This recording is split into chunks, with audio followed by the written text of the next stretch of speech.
Hello, welcome to Adventures in Lollygagging. Ashley is currently mocking me because she keeps calling me old. She says I'm as old as her uncle, and my taste in music sucks. No And such thing. Rude, oh rude, yeah, rude. yep. She said all of it, and it's documented somewhere, somehow. But anyway, we are playing One Ring, continuing our Waking of Angmar campaign. We had a very, very, very tense episode last time. I think it was tense. I was nervous for y'all, uh, and I still kind of am, to be honest. And yeah, it was so we had a really long journey. We were heading from the dwarf area to like west into Forlinden, and yeah, things were rough. Things were rough. But we'll cover the details of the summary in a moment. We will, yeah, we will, we will go ahead and do our introductions first, so we can kind of figure out who we're gonna say goodbye to tonight. Because I have a feeling someone's not making it out of Forland, right? Everyone thinks the elves such nice people. Not Forland, man. That's a cutthroat place. Look out. So let's start with Floy. Floy, Long, tell us about your dwarven character here. Playing a young dwarf treasure hunter. It's my calling. I'm pretty prosperous right now, I think. Working my way to become a rich. I've got a nice trusty battle axe. I think I've been tainted by the shadow the longest so far out of this party. Yeah, yeah. It's got you. Yeah, it's got you. You're the only one. Actually, we have two people who've moved down the shadow path. I think Floy and Erebon both have. I think you're down one step on your path, whereas Auriniel and Gilly, I think, are still okay. And you had a really rough run in. What do you think was going on in that scene in the forest, Floy, when you're all by yourself? I felt like something was drawn to the sword that I picked up and it wandered back. Okay, okay, okay. It's always interesting playing this with some of you guys, as you're not as huge as like Lord of the Rings nerds, Tolkien nerds, as I could be. So like I can drop all these things, and you guys are just like, "What are this? What is this?" And there's chats like, it's always fun. Okay. Let's see. Next up, we've got Gilly Kettlegrass, who was betrayed by her friend and biography topic by Floy. By Floy, she was betrayed by Floy. Yeah. Gilly Kettlegrass has been in emotional turmoil for a while, I guess you could say, because she is relatively young and she's never really had to deal with so much conflict before, and she just wants everybody to get along, and it's just not happening. Because there's been that kind of issue between Erebon and Floy of dwarves and elves kind of not really getting along very great. And then the nightmares started happening, and then Floy lied to us. And yeah, and then Erebon was considering leaving, and Gilly laid on a guilt trip, and then she felt bad that she laid it on, but she's, you know, she's she's got a lot going many on. feelings. Yeah, Yeah. she'll be happy if we're able to get Floyd cleansed or his thing purified, and really hopes things will get back to normal. Or you realize after doing the thing with the armor that it actually wasn't the armor that was causing this. It's just who Floy is. And then No. That'll Then be we'll more have to deal with heartbreak some for stuff. Gilly. Erebon's been telling you guys this the whole time. such a racist, that guy Erebon. It's like, now you see what a true dwarf is. God, he's such a racist. Oh my goodness. Okay. All right. Bottom row, and Melissa, take your time, as I want to fix something really quick with Long's window. As his head is getting cut off by the top. I don't know what happened there. I think he wasn't sitting up when I was setting it, and now I it's think I moved my webcam a bit lower. So that's probably why. You son of a bitch. So yeah, Melissa, Everything go ahead. was Introduce your fine, character and and then take your time. So Auriniel is our champion ranger of the north.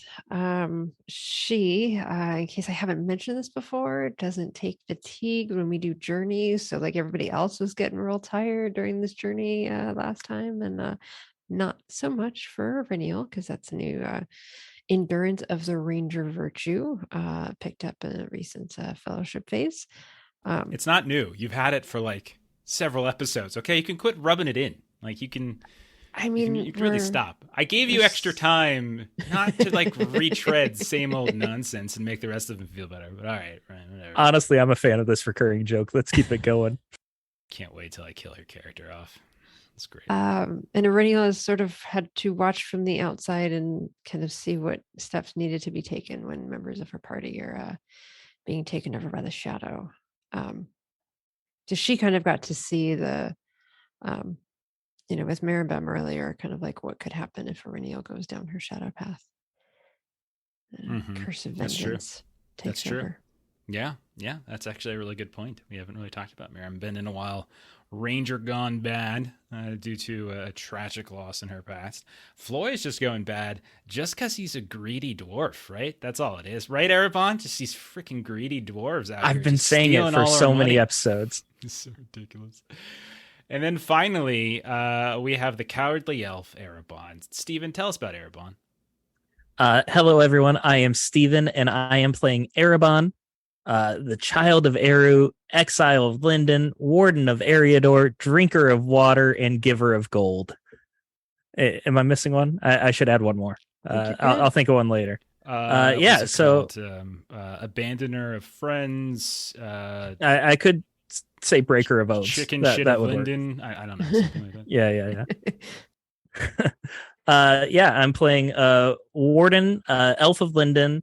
I recently went down my shadow path. I had a bout of insecurity, depression, cowardice while we were fighting some shadow. But I pulled out of it.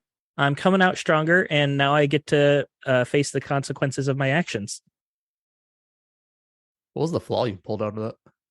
Did you get one? Well, kind of like you, it was something I was already role-playing. I am now troubled. Yeah. I feel a sense of disquiet that makes it hard for me to read a situation clearly and offer counsel to others. Maybe we should have just started you there when your character came into the game and you've gone down an extra Honestly, step. it probably would have fit better. Yeah, I think that would have made sense. Yeah, kind of like what we did with Delta Green when you're a troubled veteran or damaged veteran, how you're already taking on some stuff. Like that could be an interesting way to build a character. Already start partially For sure, down Shadow for Path. sure. I think Especially- I like the Shadow Paths. I think they're great. I don't think I know there's ways. Role-playing games are weird because sometimes we play them in like almost like sort of like a competitive way in a sense of like trying to avoid bad things. But other ways, I just think I'm very much of like the story way. Like take on the bad thing because it's cool for the story. It's cool to have the character go. So many bad things have happened to the four of you, and like you faced so much. It would make a lot of sense if like at some point you all start trickling down and stuff here and there. So I definitely appreciate Floy and Erebon. Taking one for the story teams, whereas 100% agree. We're just getting scars. Like we've got all these scars now. Mm-hmm. But the fact that you get the flaw, He's traumatized. you get the flaw, but there's no real like hard mechanical drawback to it, so it doesn't like discourage you from exploring that. I really appreciate it. Yeah, and it's just like Yeah, it's true. just like a distinctive feature. You have like this extra descriptor that you then just use at times, like when maybe you take a shadow point or when things are like push comes to shove really tense, like we had last session, like we're like, okay, maybe you let that kind of boil to the surface a little bit more, stuff like that. So Well, I'm halfway there. So if I just keep accruing shadow, I'm halfway to my max hope in shadow. So Farkadev, We'll thank see. you so much. That's 2 complications Farco has given us, or given me, not you, because you all Farco, suck. I normally love when you give the GM complications, but this was not the episode for it. He is so Like, afraid. come on, buddy. He is so afraid. So He is targeted now. So afraid. Oh, hey Eric, how's it going? As you should be. Oh goodness. Okay. We ready to get going? Yeah. Let's do Yeah. Okay, it. everyone Yeah. have Does your Steven dice have his ready. new character ready? I built it 3 weeks ago. I think everyone actually has dice now. I saw Long the other day, gave him his Mhm. pair of his of Norse Foundry dice, and then he gave Ashley a pair. So I think all of us have them now. We're all We rolling them. we Ew. do. Indeed. They did Melissa, not fail me yesterday. you know what to do.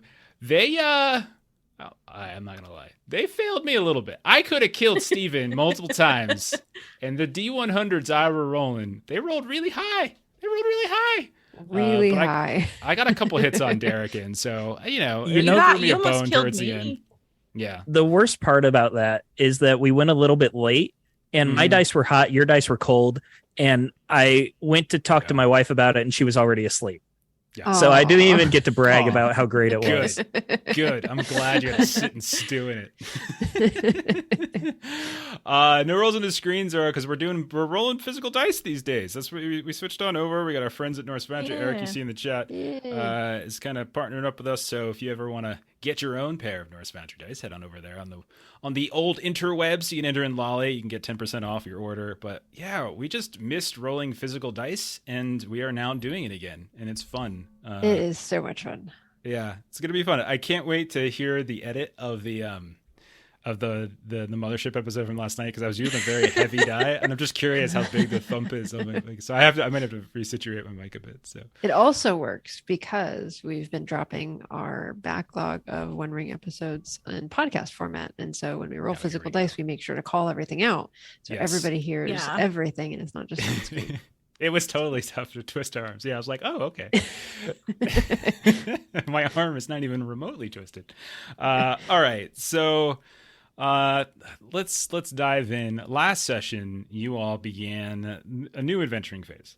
As we had been spending time in the Blue Mountains with Floyd's family, Floyd's people at the halls of Gladrock, and you all decided you were going to travel west. You had a couple different options in front of you, but I think people were getting more and more concerned that every time you came to sort of a new settlement, it's like the people that you were going to see were having these prescient visions of people showing up, like in their dreams. Like their dreams were sort of clogged in some, and it usually sort of created this like animosity towards you before you even arrived.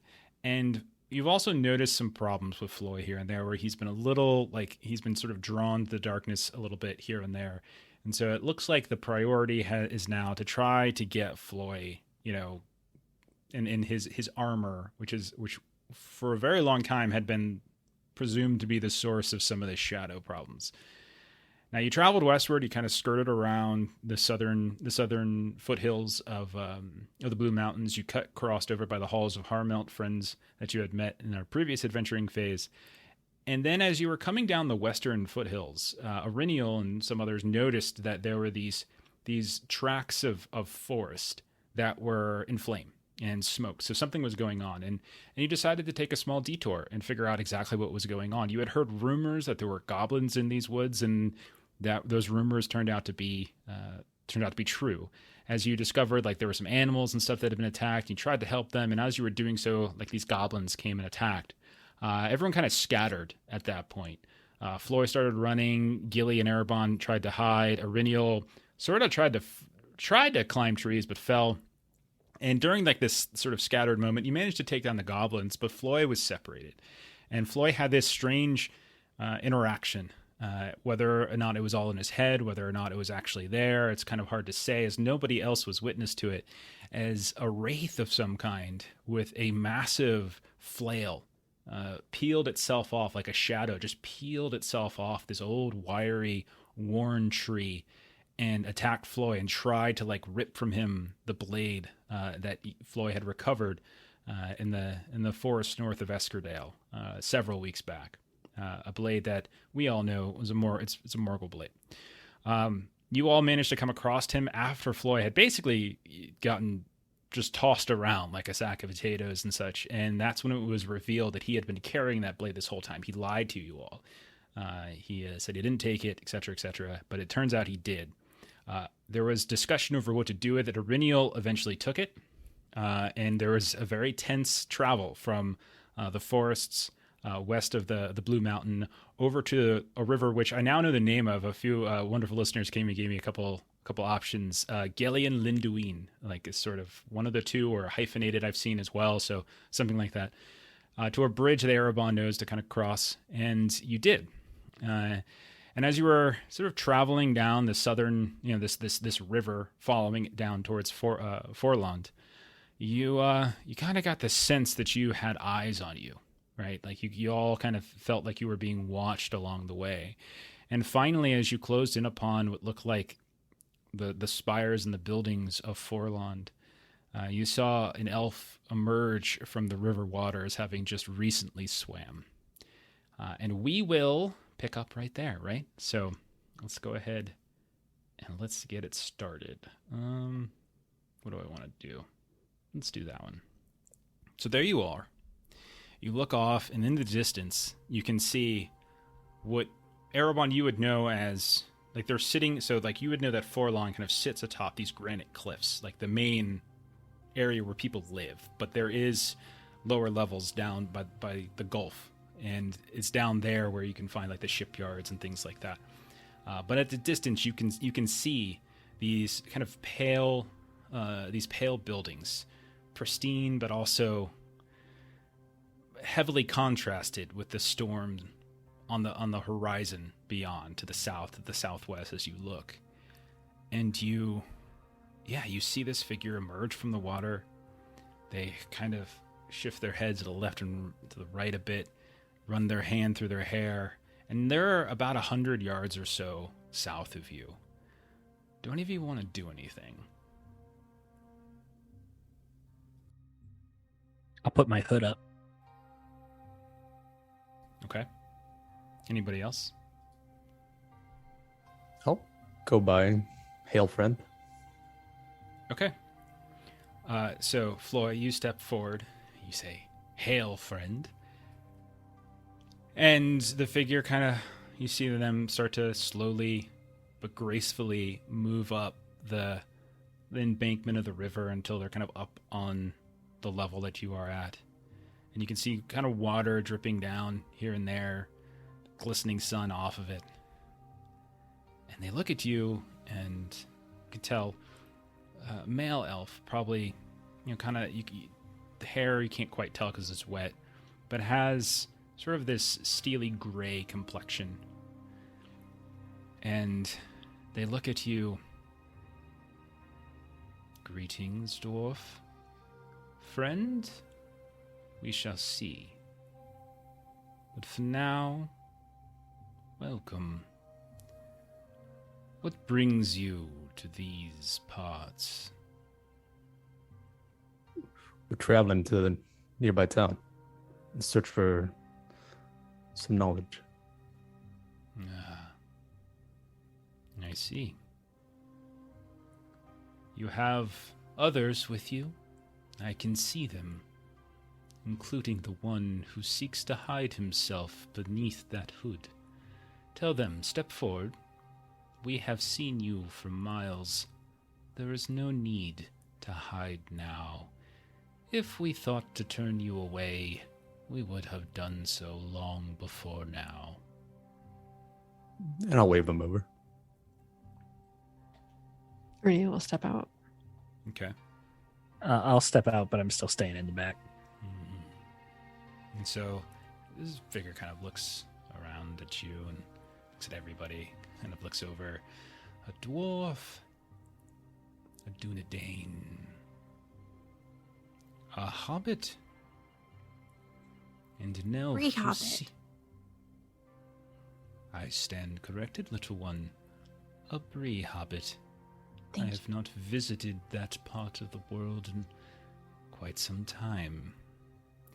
I am Amdurine, and I welcome you to Forland. I am here to escort you the rest of the way to the city. Well, thank you. And Gilly will reach out her hand and offer, "I'm Gilly Kettlegrass. It's nice to meet you." Gilly, very like kind of serenely, kind of bowing, reaches their hand and kind of this awkward, like, "Oh yes, that is what you do."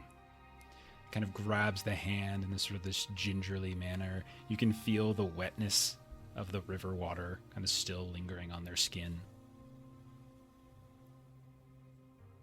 Introductions are in order. Oh, of course, yes. I'm Floy. I'm from the Blue Mountains.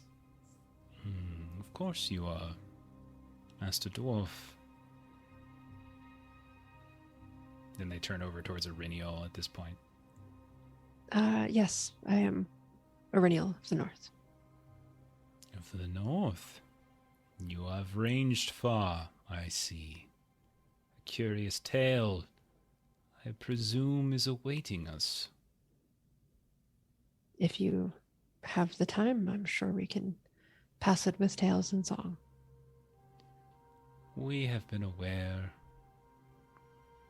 of not just your journey down the river, but we have anticipated your arrival for some time.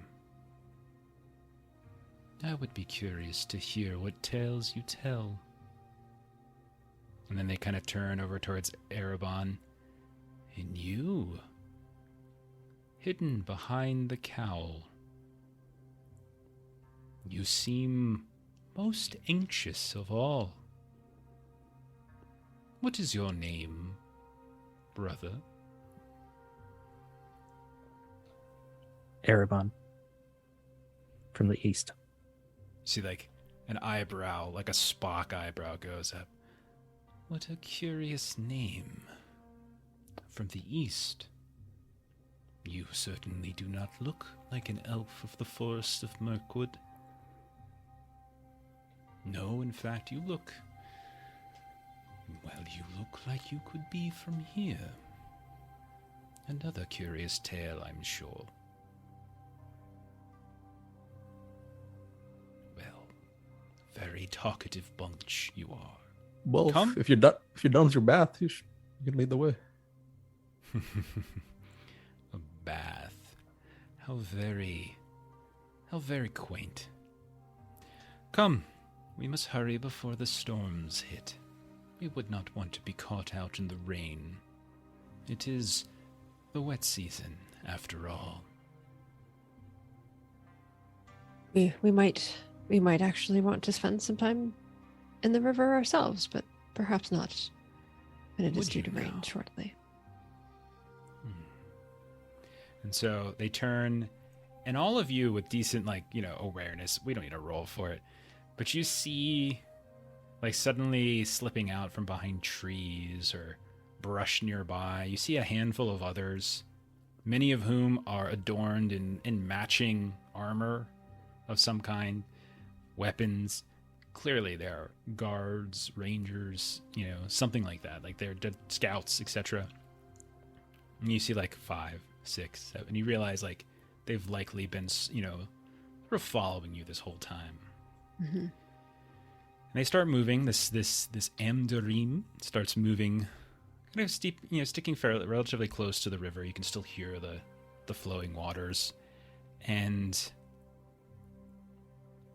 they kind of lead you southward. And again, you're, it's probably another hour's walk at that point, and more than once, this Amdarim will sort of pester you with small questions here and there. Where you're from exactly, what is your business. Maybe they might point to the helm you wear, Arinial, or maybe they might look towards the journal that's kind of on the book, the book bag that's kind of hanging from Gilly's waist or back. Basically, it seems very much like small talk, but they certainly ask very pointed questions. You get the sense that they're trying to learn more about you, but they're trying to almost pass it off in a way that seems friendly. How open are you being? And how cagey are you all being with your stories? I don't think I'd give more than a one-word answer to anything. Sure. We're pretty grandiose about it. Like how much we've come across, how much we've slayed. Okay. Normally, Gilly would also be tooting our own horn, but instead she's very quiet, surprisingly. The most she got was when she corrected him about being a Bree hobbit instead of just a hobbit. But other than that, it's been very short answers as well. What about you, Arinial? Arinial's being relatively forthcoming. She, from a location perspective, she doesn't necessarily go into a ton of detail about kind of comings and goings before being with this company. Okay. But how much about the details of your adventures that you've had with this company? How much of those do you get into? fully open. Okay. And so probably most of the conversation then is between Amdarim and Floy and Ariniel, whereas Gilly is kind of there, maybe chiming in every now and then. And Erebon, when a question is pointed to you, is probably the only time you'll respond. And when you do so, you do so in a single word. And for the rest of you that are kind of watching, every time Amdarim kind of turns to Erebon and says something, and Erebon returns with just a one or two word answer or something like that, this can't be right. But you almost get sort of a smile or a smirk you see creep onto the face, like this knowing kind of smile.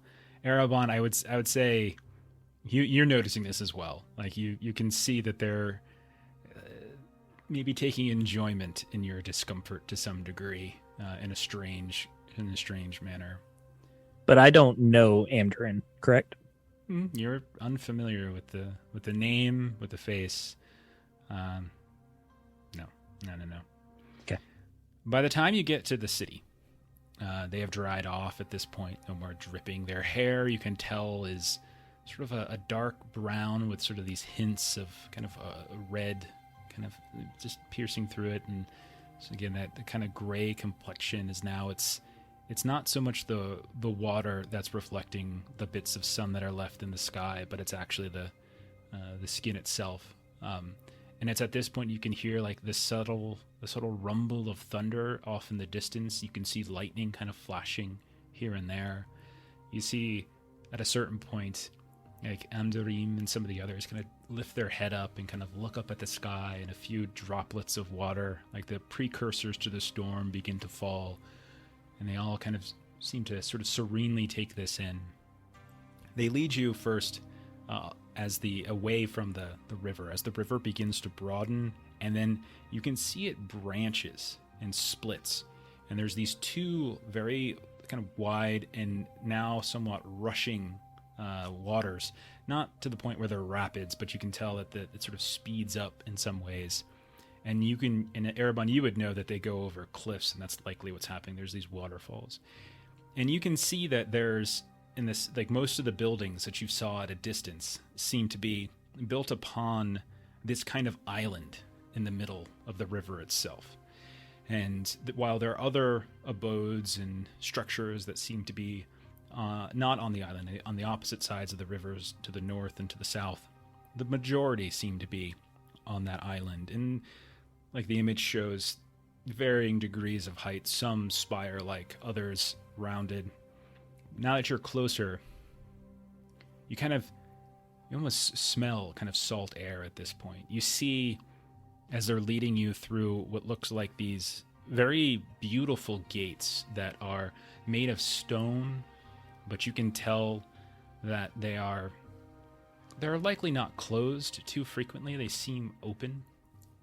But as you're walking back, you can see like these bands of metal that Floy, as a dwarf, like you're looking at the craftsmanship, the stone cutting, the bands of iron that seem to be wrapped here and there for reinforcement or just for adornment.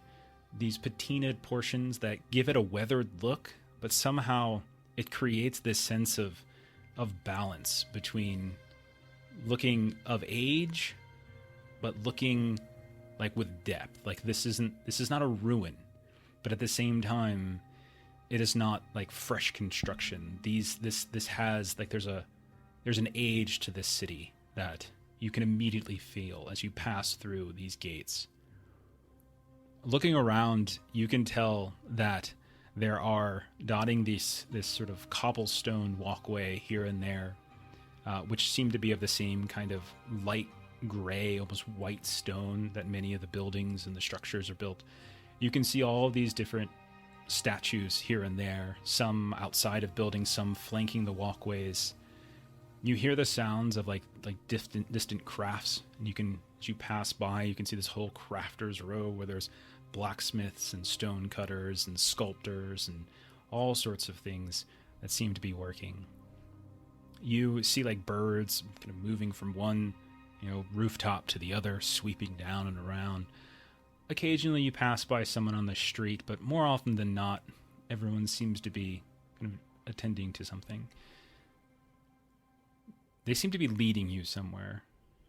as they take you to this arching bridge that seems to go over top of one of the southernmost split of the river and takes you further into the center of the city. Is anyone doing anything as you're just kind of wandering through?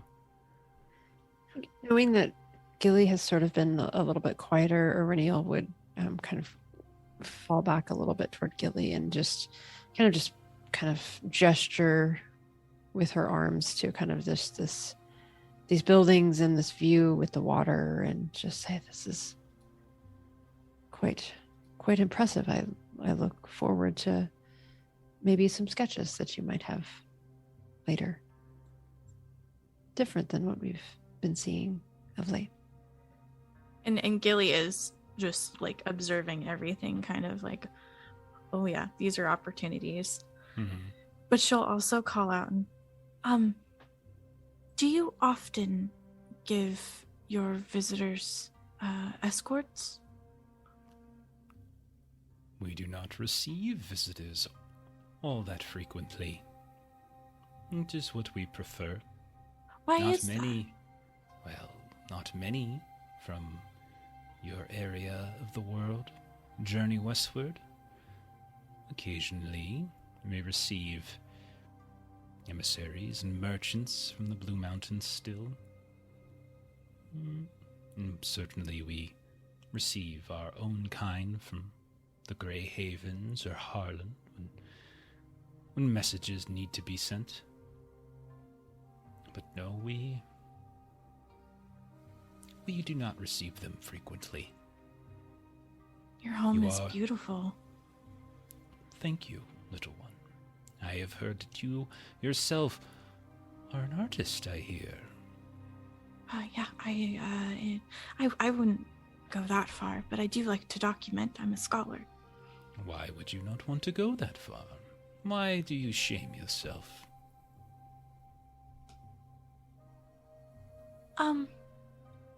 It's a hobby, but I do prefer books, knowledge. Why one and not the other? Why do you presume that the two cannot be shared equally? You cast never aside thought your of it hobby that way. for knowledge? You should speak with Mayerthul. She is a most renowned artist in the city. Should you be allowed to stay, of course. That is yet to be determined. Oh, okay. Erebon would be kind of gawking a little bit like Gilly, just trying to take in as much as possible. But anytime there's an elf that like looks anywhere close to him, he immediately goes back down to looking at his feet, and then he just slowly creeps back up again. Anyone looking closely, you'd probably be able to see that there are tears in his eyes. Erebon, you recognize faces. Not every face, but some. You absolutely do. You don't necessarily lock eyes with anyone. You do your best to kind of keep yourself avoidant of too much stares. But more than one person looks in your direction. And they see the whole group. And the group, I mean, honestly, the four of you together is kind of an odd collection, right? Mm-hmm. Yeah. And so it is drawing the attention, but elves are not known to gawk in this sort of manner. But you can tell that people have taken notice of you, and once again, you can feel the eyes. Like you can feel eyes on. So, and whether you're passing by what looks like, the abode of a stone cutter, or if you're passing by what looks like, the abode of somebody who is, weaving together these sort of tapestries made of seaweed and cloth and such. You can tell that they're watching you. Probably even more awkwardly, I'm still keeping my hood up too, which would look even more strange. Mm-hmm. Floy, anything from you? Yeah, I'll pipe up a bit about how if we can get audience with some scholars or craftsmen of yours. We have In much good needed. time, Master Dwarf. For now, I am bringing you to Otolos, whom Kurdan has put in charge of Forlond and our shipbuilding. she will make the determination if you are to be allowed to stay, and if we will aid you. Until then, patience. I know your kind has a reputation for, quick to temper, but I have known many a dwarf in my time, and there are variations of temperament, even amongst your people. Would you say you are one who is rash in your decision-making, or do you labor and consider your actions carefully? First thing that comes to mind, usually just run towards it. You are young. That I can see. And do not mind the stares. And, like, you haven't really noticed, like, gawking and staring, so it's sort of like this undercutted statement when they say this. But we have seen you, Master Dwarf. You have been in our visions, our dreams of late. And we are much disturbed. Indeed. I do not doubt that this might be reason and cause for your arrival here. How can these visions be so far-reaching? There's a great many things in this world that we do not fully understand. But light, shadow, these are primordial. These are stronger than most elements.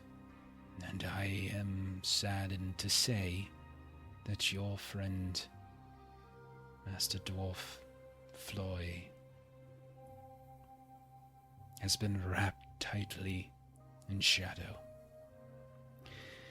And my kind and Erebon's kind, we are as attuned as any people.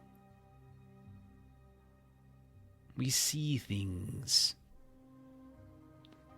that are here, things that are far. And sometimes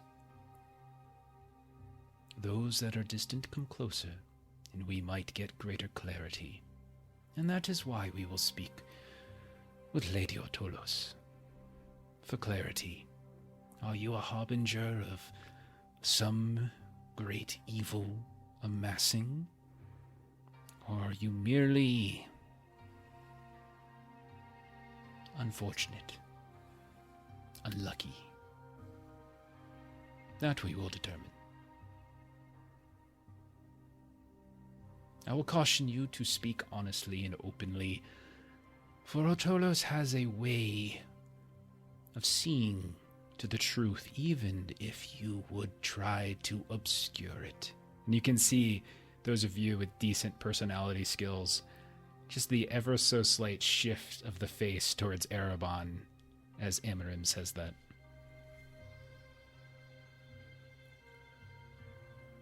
It does appear that it will make some of what we thought might be difficult conversations easier, as you all already seem to know a bit about why we are here and the information we seek.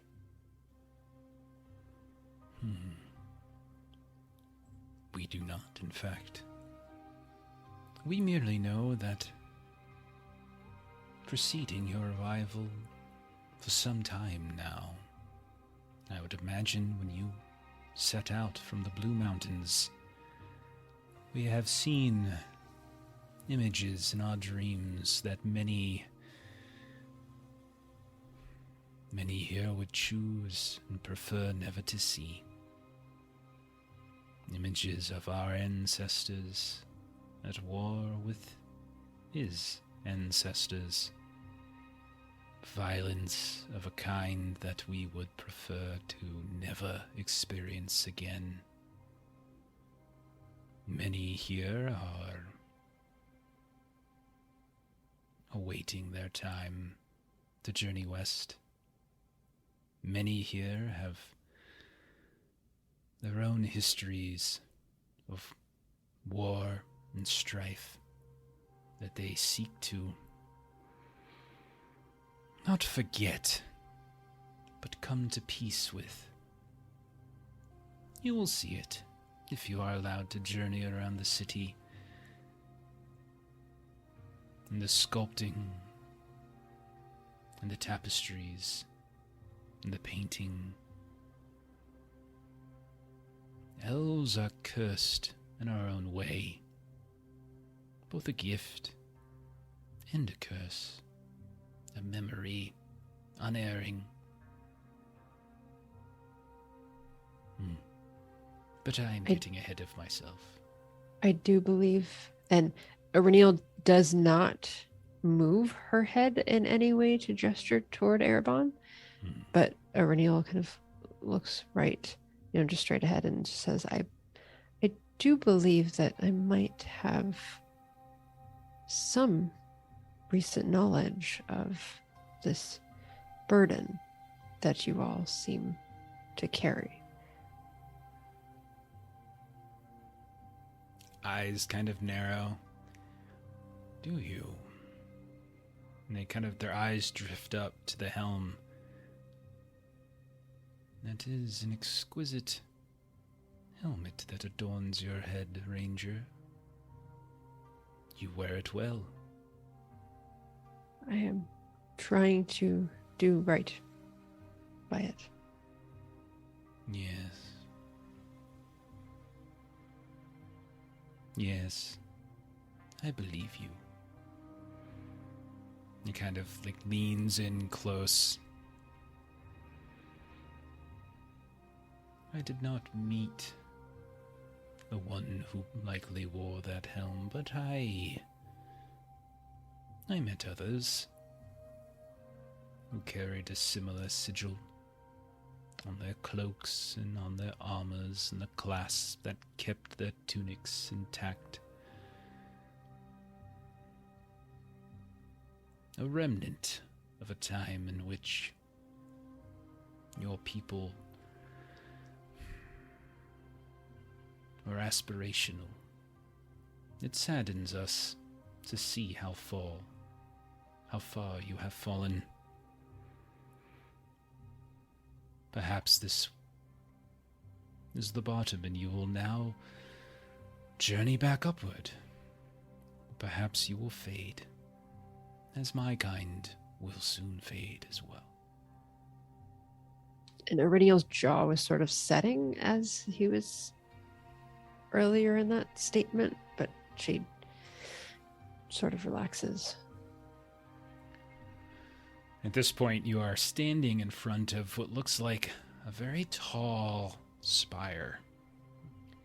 You see the building is made with what looks like white, sort of porous stone. And Floy, as you're looking at it, looking for the seams, the masonry is exquisite. You're not exactly sure the composite of the construction here, but it is extraordinarily impressive. And much like the gate, you see this adornment of metal, this weaving of these different sort of elvish patterns that seem to surround these arched doorways and windows, and all of it is patina. So there's this very beautiful kind of light bluish color that seems to come up and contrast wonderfully with the darkened metals that are being used. You can see flanking what looks like these wide marble or granite stairs are these tall statues on top of pedestals of some sort of elvish figures, but they don't look to be warriors. They seem more like artists, craftsmen of some kind. Erebon, you might be aware of who they are. And might be something familiar to you. And you can tell that, there are, despite the clear age of these statues, there are no cracks.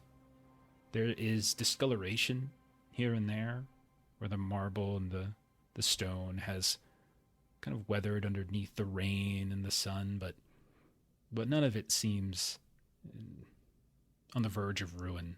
You can tell that the upkeep is met. And then Amdarim leads you all up the stairs to this huge doorway underneath one of those metal archways where there are 2 guards dressed in the similar armor as you've seen from those who are following you by the river. They have helms that obscure most of their face with a stem that goes down their long noses. Most of these elves are fairly tall, and you can see there's kind of a range in hair color. Most of it's dark. Very infrequently do you see someone of very light hair.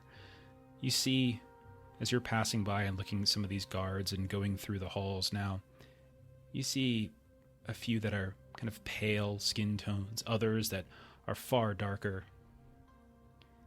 And you're led inside. And if the outside was beautiful, the inside is even more so. As the marble is polished and glistening, there's light that seems to be coming down from the windows and like reflecting in this sort of zigzag pattern from this central wall off the exterior wall back down to the point where it seems very light in here despite the distant rumbles of storm. And you're led into this huge chamber, and more polished circular stone appears on the ground. And you can see there's like no appearance of like grout lines, but you see again more of that kind of metal work, like spinning and circling here and there.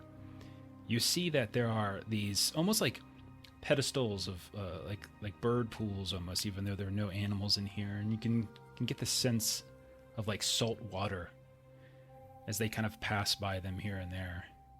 And you're led into a chamber where there is a raised kind of platform at the end, and you see 3 figures, their backs to you. These long gowns, each of which has some sort of grandiose headdress on of some kind. And as they come in, you hear Amdarim in Elvish. So those of you who speak like Sindarin or whatever, you would be able to sort of interpret. And they're just announcing your arrival, nothing special. And at that point, you see one by one the figures kind of turn to look at you. The one in the center, which you would presume is Ortolos, is a woman with fairly light hair, very sharp features, kind of a wide face. You see to her left, there's a man with very dark skin. And you can see that his hair is trimmed very lightly on the sides, but you can see it kind of has some sort of kind of extension down the back. And then you see a third on the opposite side of Artolos that seems to be as pale as the gown that they're wearing. And the woman speaks to you all in the common tongue. It just says, "You have journeyed far to our realm, and we welcome you. Cautiously, for as my friend Amdarim has already spoken, we have known of your arrival for some time, and your decision to venture here has caused repercussions for my people. Our dreams are plagued by visions of great violence between elf and dwarf. Our sunrises are darker than they were before. A tiredness has swept over us, one that we have not felt for some time. And our connection to Valinor seems dimmed, and it is this that frightens us the most. Speak. What do you seek from us? Why are you here?" Greetings, Lady Ortorio. Yeah. Erebon Floyd. will take off his Floyd. hood and step forward. Interrupting Floy, sorry. Okay. Good.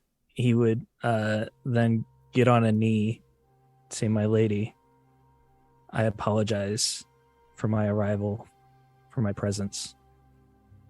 I will not presume to pretend to be other than what you know me to be. I just wish that you hear my companions and understand that my presence here is not for myself, but for them, for the fellowship."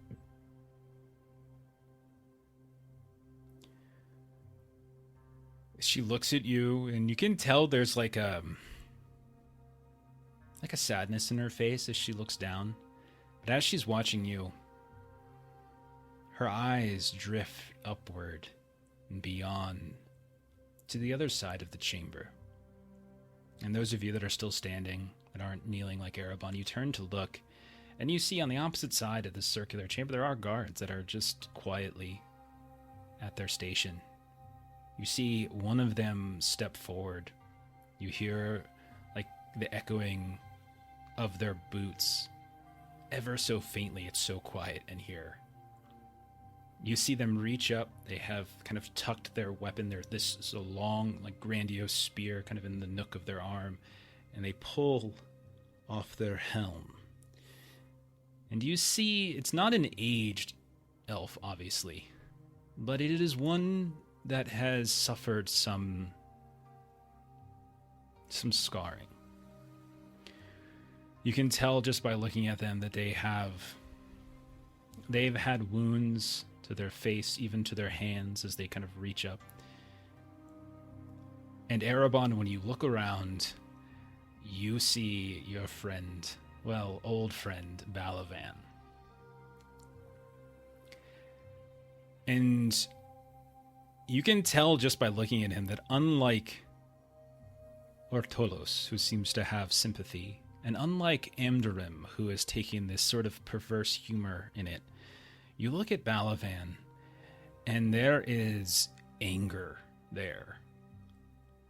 Like just simmering below the surface. There are hard looks from the eyes of this elf as they look down to Erebon, up to Ortolos, to the rest of you, and then back once more to the woman who stands at the front of the room.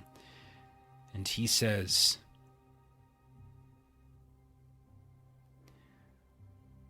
"Sorandir has returned after many a year,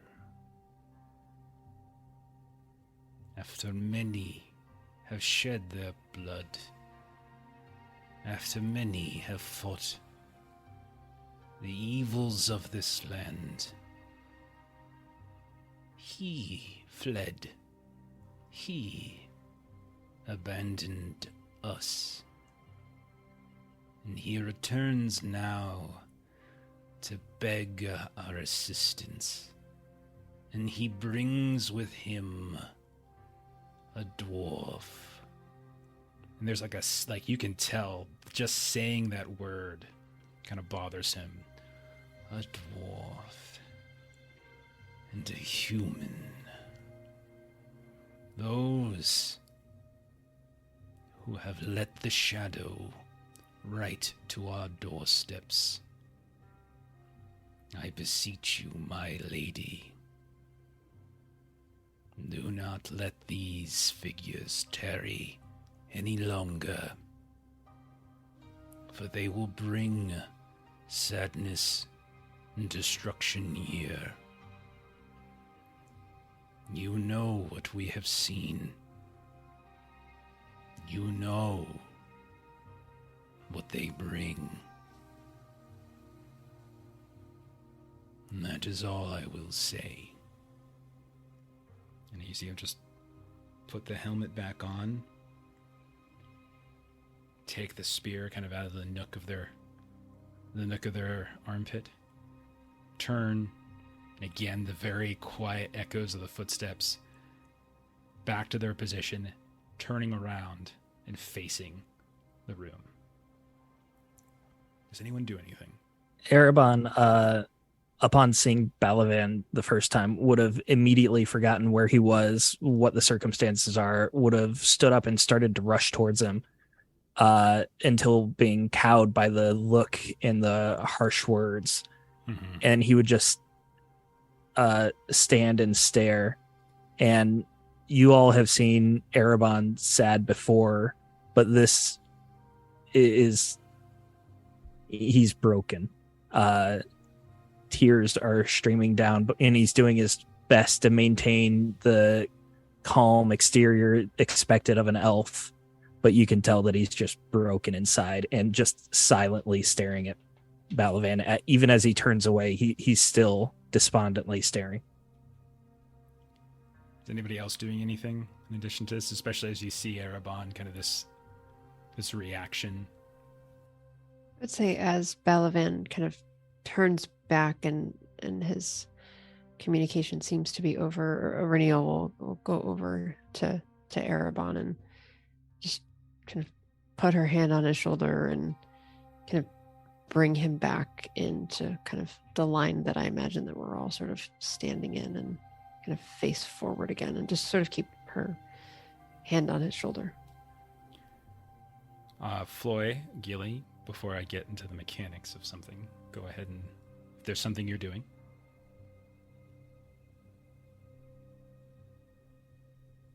It's okay to say nothing.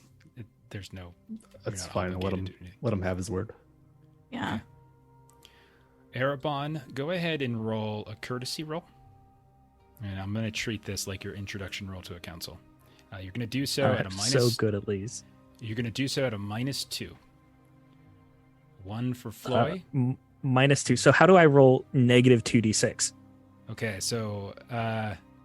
okay, well, remember, you're taking any audience die? I think we have audience die stacked up. We if you do. wanted to take any. Okay. We do. So you can roll it at -1. I don't So- think this is a good situation for an audience die. I think I do deserve my bad roll here. Mhm.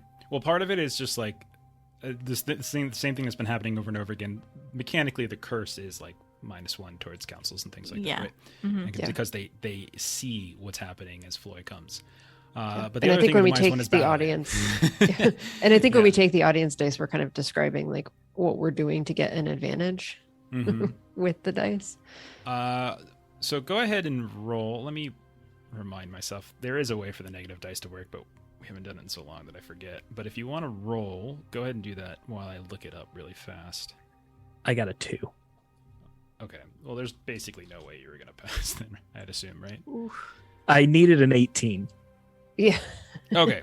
We'll just treat it as a fail. Okay. So. Okay. No, I don't think I'm going to do ill-favored. I like the penalty.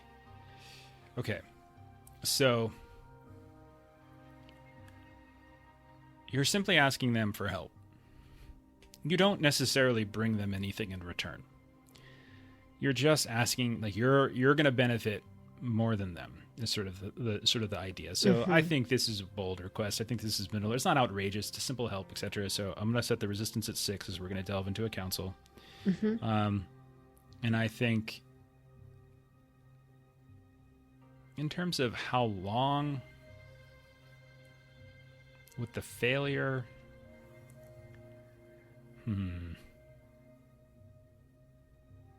it's gonna be 5, I think, because it's -1 for. I do think you have to roll those bonus die though, because I think if you do roll 6s, that might actually count against you in this, if I recall correctly. We'll have to double check the negative dice later. I totally forgot. It's such a weird edge case. that I got don't a 6 and a 1 for future reference. Okay. So, the opening gamut has not gone particularly well. But you can definitely see in the face of this woman Ortolos, and even of Amdarim, who is still in the room, but kind of not up on that dais the way that the other three are, but is still there and just seems to hold a position of some regard. You can tell they look onto you with, like, they're almost finding sort of a dark, sort of sad humor in the situation. There's a bittersweet moment to this, right? And Ortolos, you can tell, is filled with sympathy, but also the other two that are up here, you can tell they're much more difficult to read. Like, they are kind of hawkishly looking down at the group, and you can tell that there's skepticism there. And this is the first time you've really got to look at those that are looking at you. Whereas most of the time in your travels, every time you look up, someone looks away. Here, you are the center of attention in this large circular room with extraordinarily high dome ceilings, at the top of which is some sort of beautiful mosaic of a far off place in the water. And Artolos speaks up as Balavan kind of returns to his position. Sorandir, your words are admirable, and we are not ones who will hold your failings and she looks over at Balavan with skepticism, and she doesn't look like she likes this word, betrayal against the party you now count yourself amongst. However, it is not merely your presence, Sorandir, that darkens our meeting. There is shadow in this hall, and it is not merely from this dwarf. And she kind of looks over towards Auriniel as she says that. All right. Council has begun. So I'm tracking this now. Who speaks up now? Yeah, I'll step up. Kneel down. Greetings, Lady Artorium. That is not my name. You're fired. Ortolos. Ortolos. That is not it either. Ortolos. Ortolos. Ortolos. I announce my small party. I am Floy. This is Gilly, Bree of Hobbit Bree. You were calling him Sorandir, Erebon? You might know him as Erebon. We know him as Sorandir. My friend, Erebon. Elf of Linden, in Auriniel, Ranger of the North. You can see she raises her eyebrows when you say Elf of Linden, as if in like some level of disbelief at that title. But continue. We come seeking your humble aid upon the artifacts we've come across. We do bring this looming shadow, not as a danger, but seeking a way to cleanse it. Okay. You can roll if you'd like. It sounds, I would say, either courtesy or riddle is kind of where I think that lands. Yeah, I like the courtesy here. Okay. And the special equipment thing, the Twilight Ruby we found earlier, I can use it for... Is it automatic? No, it's 2d6 extra. You get a 2d6, and it achieves magical success. Okay, you can yeah. get a magical success, yeah. Okay. Is it both? Yeah. Nice. Yeah, it is. I think it's both. It allows you to achieve a magical success. And so a magical success, you do this the most, Stephen. It's burn a hope to get a magical success. Is that what it is? As an elf, that's what I do. I burn a hope to get one. Yes. Okay. So I think even it's like for my pearl, you spend you a have hope. You spend a hope, and you can get the magical success if you want. Yeah, but you get you the still 2d6 reroll on your it. bonus no matter what. Awesome. I will do that. And you have to not be miserable as well. Yeah. And we do have audience if you want to take any extras. Okay. I will just roll a 3d6 here. Okay. Make sure to call it out. What you get?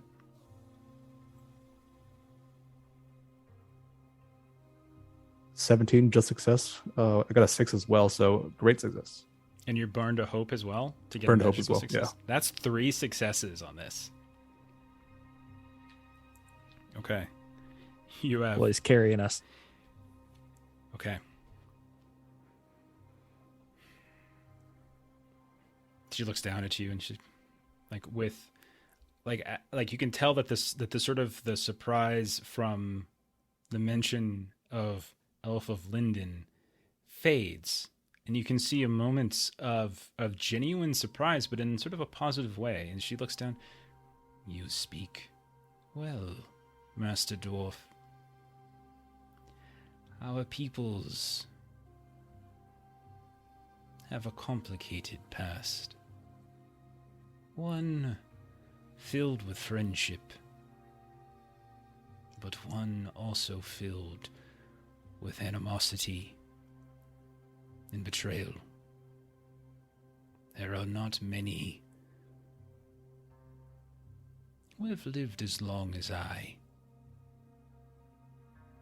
who has experienced and seen some of these instances firsthand. I hope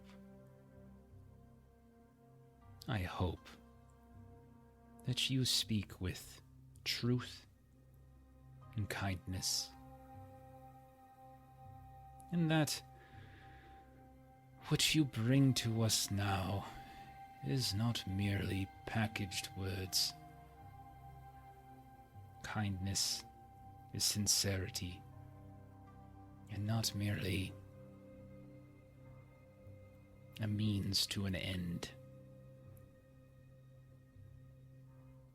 It remains to be seen. Your kind has shown great selfishness in the past. Okay, who else speaks up? Aurelio will speak up.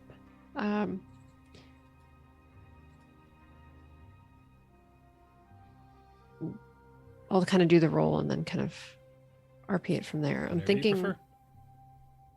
either Hunting. right. I'm gonna climb a Are there tree. any 'cause that's what dogs I in the do. room that I could give a treat to? Either battle or awe. And so basically kind of what I want to be kind of discussing is the battles that we have had so far and how important Floy and his skills have been. And we need him to be of clear mind for the battles ahead. So if that is awe, I can do awe. I think all makes more sense. Like Yeah, that's battle, fine. yeah, Yeah. like all is more of a social skill. Battle is not. So Yeah, that is fine. I've only got one in awe, so I'm going to take an audience for that one. part of awe is that you're actually in the process of you're talking about deeds and history and stuff. So you're revealing things about yourself as well, and that can actually have a potential downsides to that as well. But roll it. We'll Understood. see what Okay. happens. So it is favored. And I've got my one, and then I've got my audience one. And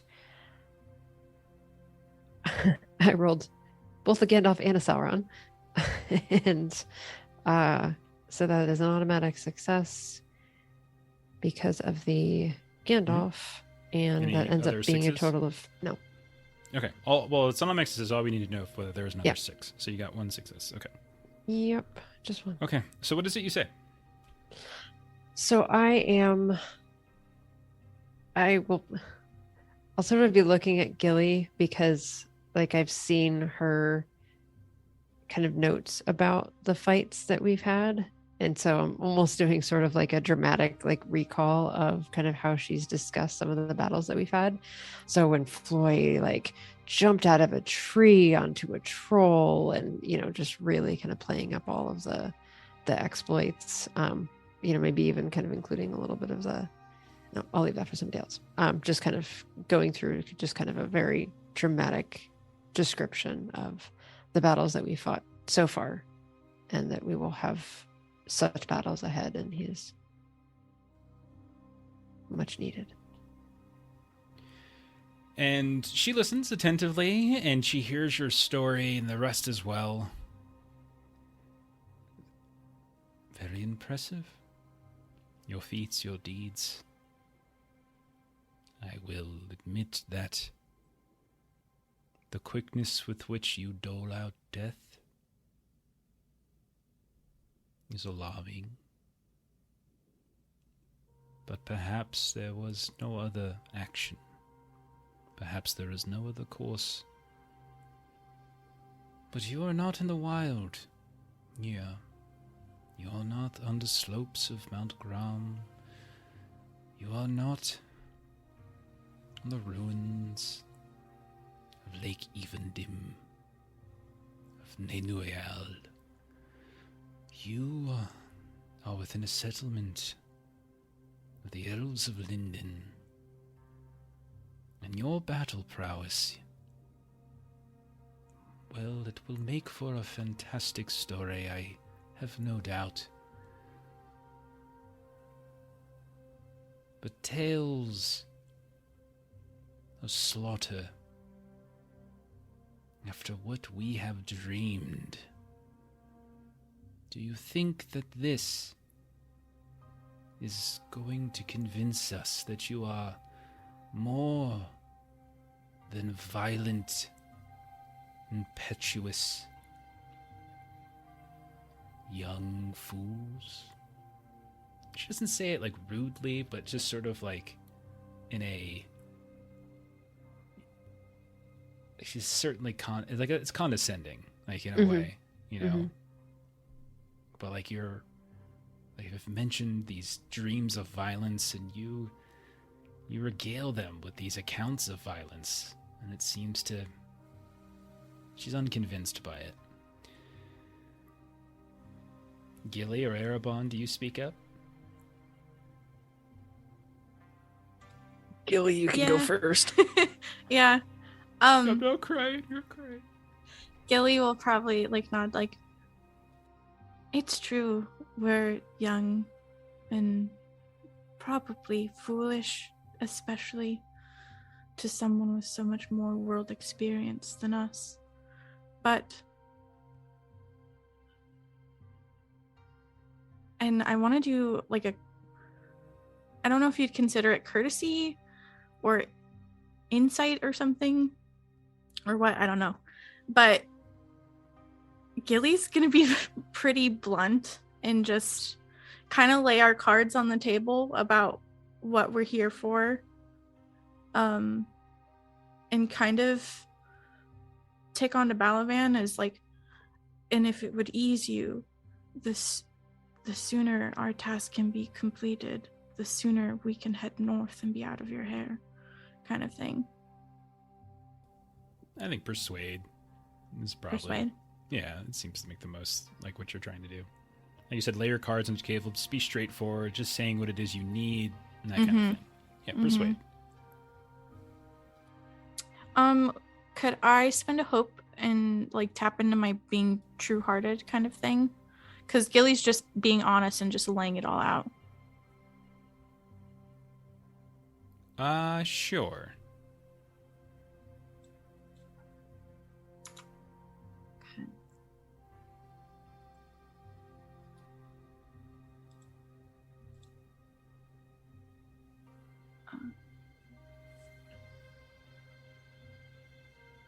Gandalf.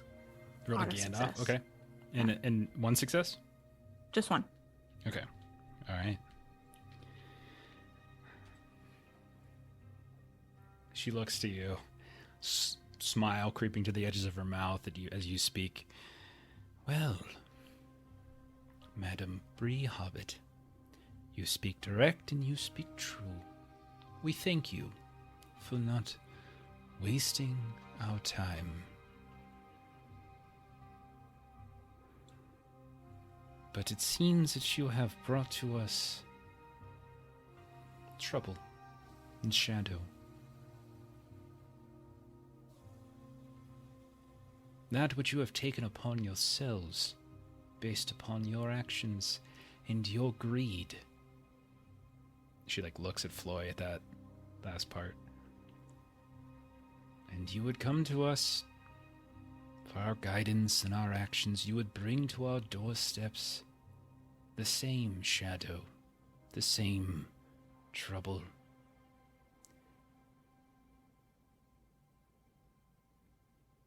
and make it our responsibility to repair the problems that you have caused for yourselves.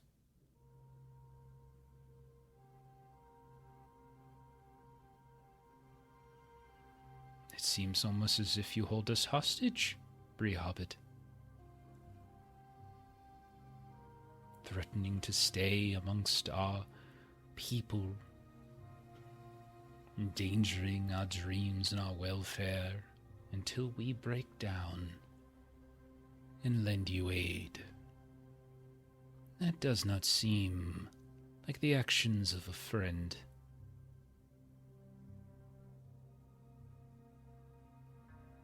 Erebon, do you speak up? All right. Come on, boy, you got this. This Yeah, is your time. he's going to be very choked up. He's still crying and his voice is wavering as he speaks. But I think this would be persuade, but you tell me what it'll be after I make the argument. Erebon would say something along the lines of how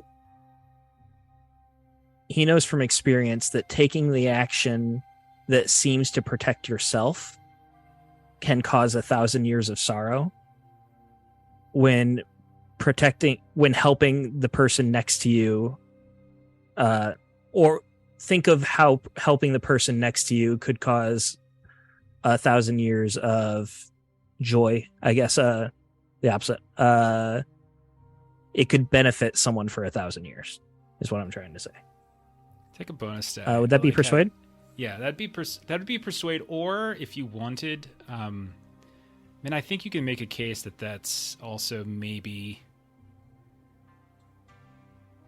enhearten. Like you can make the case like that's enhearten. Enhearten. Okay. So am I if still there's at a -2? No, that was for the starting roll. But Okay. I'm actually gonna give you a bonus die, which will cancel out like the Floy thing. So because Floy always gives a thing to one, so like you're basically rolling it straight now. Because that's a good twist. I like how you use your own. I have background. 0 pips for persuade and 1 pip for enhearten. I think it's still better for me to do persuade because I need a 14 Okay, that's fine. instead of an 18. Whatever you- You want I need to roll a audience 12 either way. Do you there are want to audience die? dice left over. Yeah. Let's do an audience die. So I get Okay. to add 1d6, and I'm going persuade for wits. If I can raise the stakes a bit here, this is the last chance you all have before they. You had to say that after I rolled. No, just go ahead. I rolled a 9, You rolled a 9. so I failed. Okay. Oh, no. In total, you rolled a 9 between a D12 and how I many rolled a D6s? 4 and a 5. Oh, shit. Okay. I needed a 14. Where's your D12? The d12 was the 4. Oh, gotcha. All right. No, it was the second to last chance. Okay, you have one more chance though. You hear this audible sound of like disgust echo from the back of the room at your statement. And those of you with keen hearing, you hear kind of muddling under the breath this. He speaks to us in this manner. He betrays his own kind and then uses it to manipulate a council. Are there no depths this sudden deer will not stoop to? And it's under the bed, but everyone kind of hears it, right? Okay. Last chance. How many do we need? You need one. I mean, Floyd crushed it in the first one, which Yeah, really Floyd did accelerated crush it, this big thank time. God. If not for that, like they would have probably, like things would have probably gone. Great how the the chance. the dwarf is the one helping us in the elf I know, lands. right? He crushed it with that Twilight Ruby, man, busting that sucker out. Oh, Last chance. I shouldn't roll, guys. 5, 4, I- 3, 2. Because all of you have Boy. gone once, right? All of you have gone once, right? Yeah, you guys yeah. got one Correct. because you had time limit of 5, so you guys have one chance left. Aureliel's still not particularly good with the social skills. Well, someone's got to say something. Because If right I roll now, with there's murmuring going on in the background, and it feels Yeah. as though the Balavan side of things And is just winning soft over the sobbing. crowd. Too old to Twitch. Thank you so much for that. Oh, We thank appreciate you. it. hey, I will take Lady those 400. Artolis, what my band here speaks true. They've poured their hearts out. Erebon, I do not know of his past, but he is with us now. He's been helpful. Gilly, she speaks true. We need that help. But it's not to hold you hostage. But are you willing to leave me and deal with the shadow myself? I will be freely willing to. And Original, she speaks of violence, battles. That will not stop after you cleanse my shadow. There's a looming, waking darkness out there that we will face head on. With you or without, I will continue forward. Dude, take a +2. That was a hell of a speech. That was good. that was Wha- beautiful. Did you have a skill in mind that you wanted for that? It was probably just persuade, really. Okay, take I it. mean, Unless you have something else.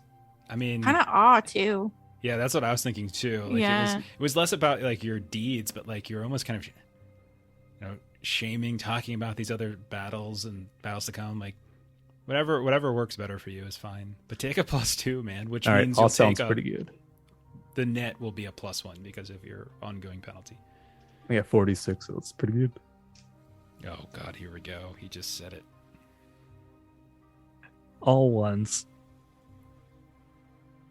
Just a regular success. Okay, regular success. I love how he's always so sad when he gets a regular success. Because Floy ain't no regular dwarf, man.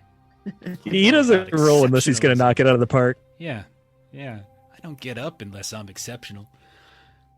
So as like the back of the room is beginning to sort of reinforce this sort of almost hate-filled reaction by Balavan, and you can see even those two that are flanking Ortolos on the dais are actually beginning, their faces are becoming, you're giving way this notion that they might be being swayed. All of a sudden, like Floy takes a modest step forward. His booming dwarf voice just echoes throughout the hall, and he gives this speech that is both heartfelt but also shaming in some way, the elves that stand before you. And you see like Ortolos kind of, she lifts her chin up a little bit, and she kind of stares kind of down at Floy. And she says, "You speak great wisdom in your voice, Master Dwarf. And you have reminded some in these halls that we have a duty to protect these lands, at least until we are called away from them.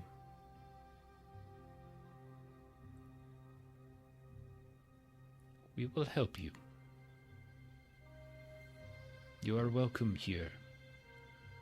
And you hear in the back the sound of disgust. And as you peek back, you can see Balavan and one or two others that are dressed in guard uniforms. They, with great anger, just like storm out of the chamber. "Though I cannot promise that all within our city will take you in with kindness. We," she looks at the other two at the dais. She looks down at Emdirim. "We welcome you. And yes, I do believe we can aid you. As we have said, we have foreseen your coming. And because of this, we have been able to consult some of our histories. And yes, there is a curse of shadow that wraps around you, Master Dwarf.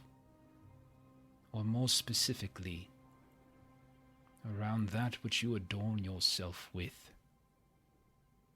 But you have worn it for so long now that looking at you, I cannot distinguish the armor from the dwarf. We will find a way to cleanse both that which you wear and that who you are. Now come, rise, even you, Sorendir. Or do you now prefer Erebon?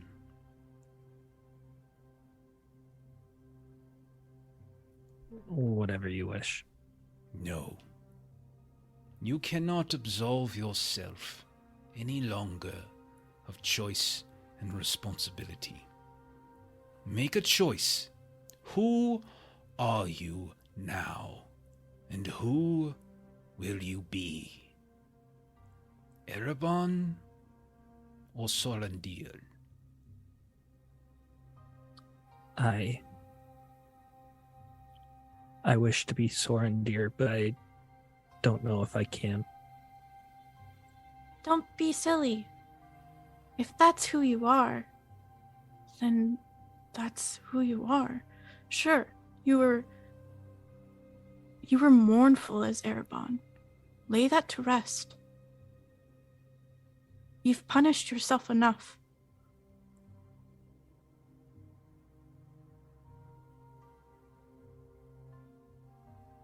The I will Hobbit try. speaks true, Sorendir.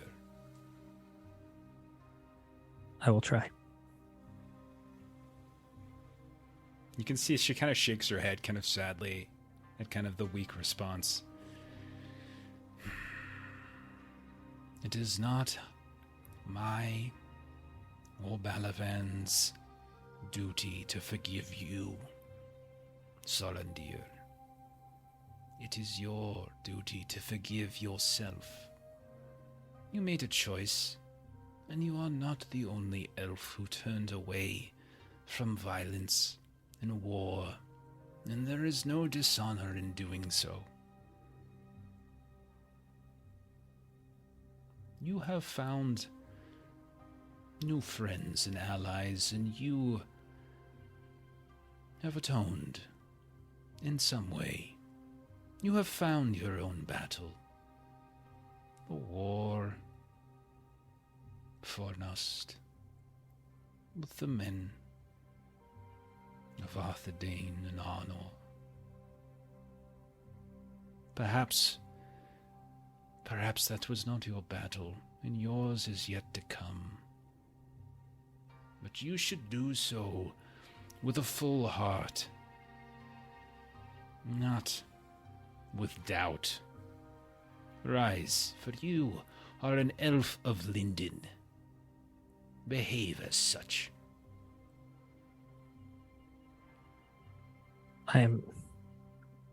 I'll stand up.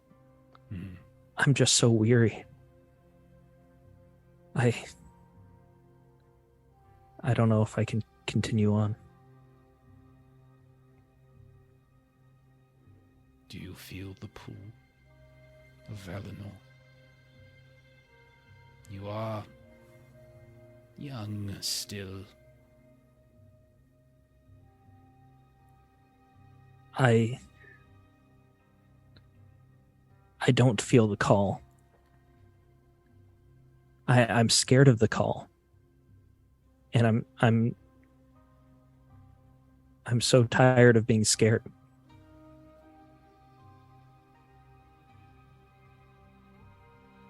Fear is in all of us, Sorendir.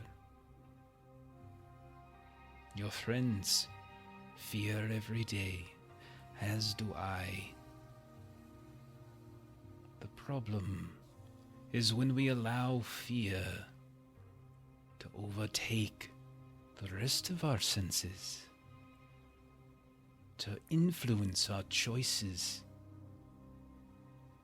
to change who we are into a lesser version of ourselves. For far too long, you have let your fear drive you. Instead, Let your heart lead you forward. We will aid your friends. We will cleanse the bits that we can. And perhaps the salt air will rejuvenate you. But we can only heal so much. Elf, heal thyself. Rise, let us go.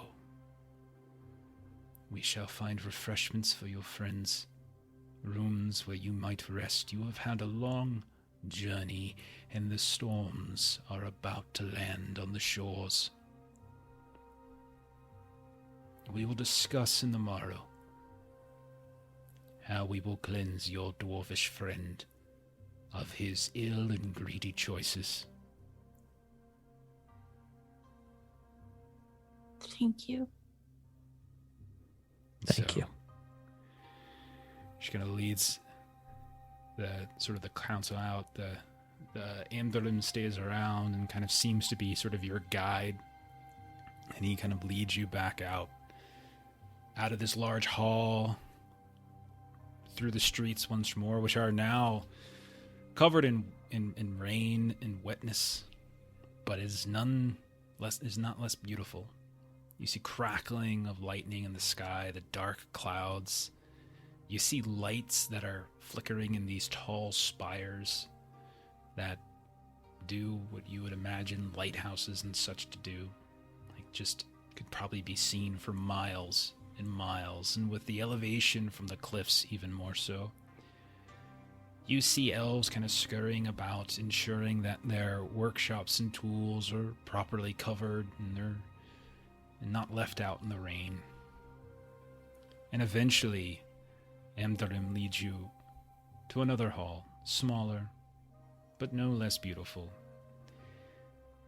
Takes you all up to where you have rooms with beautiful beds, large windows on balconies that overlook the gulf. You see all sorts of adornment, nothing to the point where it's overly grandiose, but there's a level of sort of refinement to these rooms. There's even clothes that have been let out on the beds that would fit all of you. Fine, you can tell, fine elvish make. Similar in style to those that you've seen throughout. And after Amdarim introduces you all to each of your rooms, tells you to come back down when you are ready, and we will have refreshment for you. So how does my mithril work? Am I able to take that off? Yeah, but every time you take it off, you do feel this sort of itchiness, as though you feel unwhole whenever it's not on you.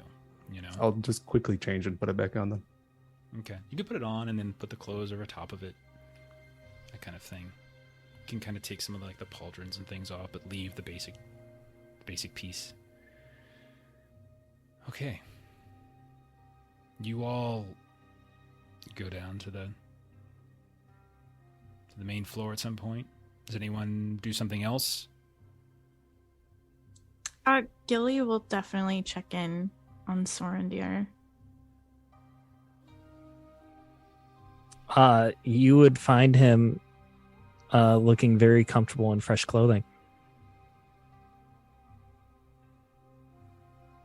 He's not crying anymore? He wouldn't necessarily be happy looking, but you could tell that he appreciates being surrounded by elven quality. So Gilly knocks on your door to your room. Come in. So I believe that new introductions need to be made.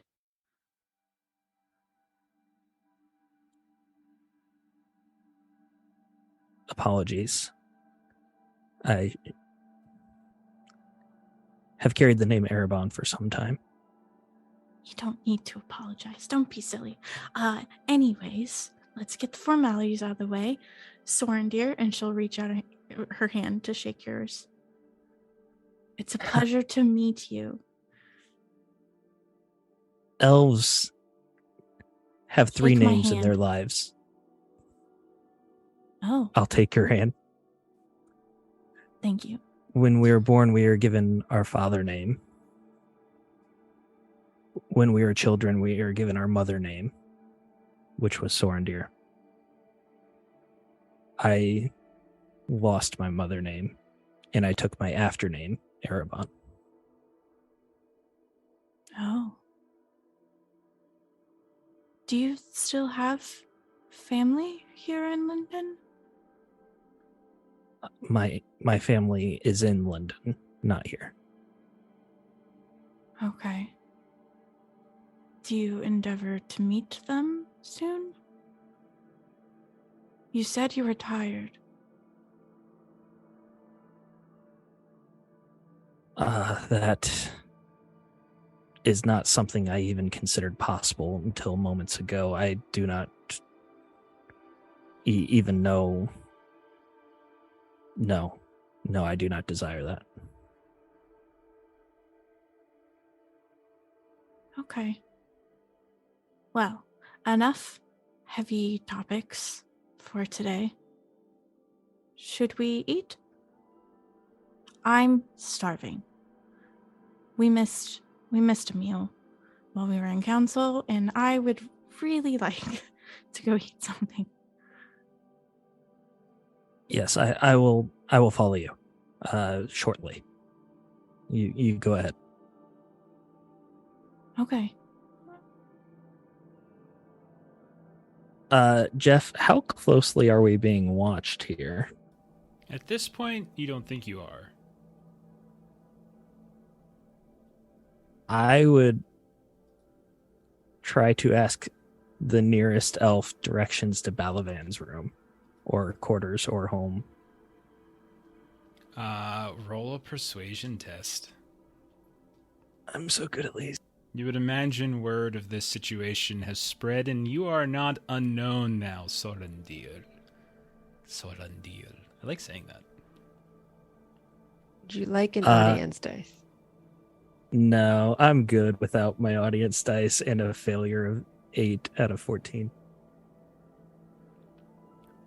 So they look at you with some level of sympathy.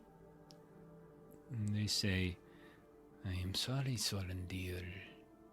It is not that I wish to deceive you or withhold from you the information you seek. It is just that Balavan and some of the other outriders have left the city. He will return, I am sure.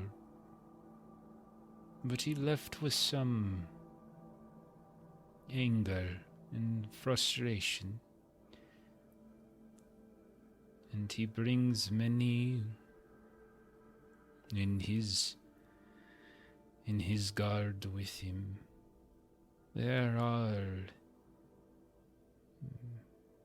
dangers that lurk in the plains east of the river. I am sure they are tending to those duties.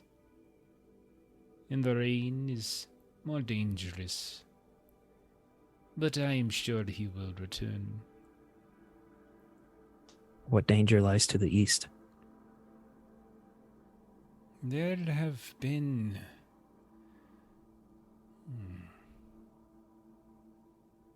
some band of goblins, orcs that have been seen along the southern cliffs and further north into the plains. They hide in the hills during day But when it storms like this, they are free to roam.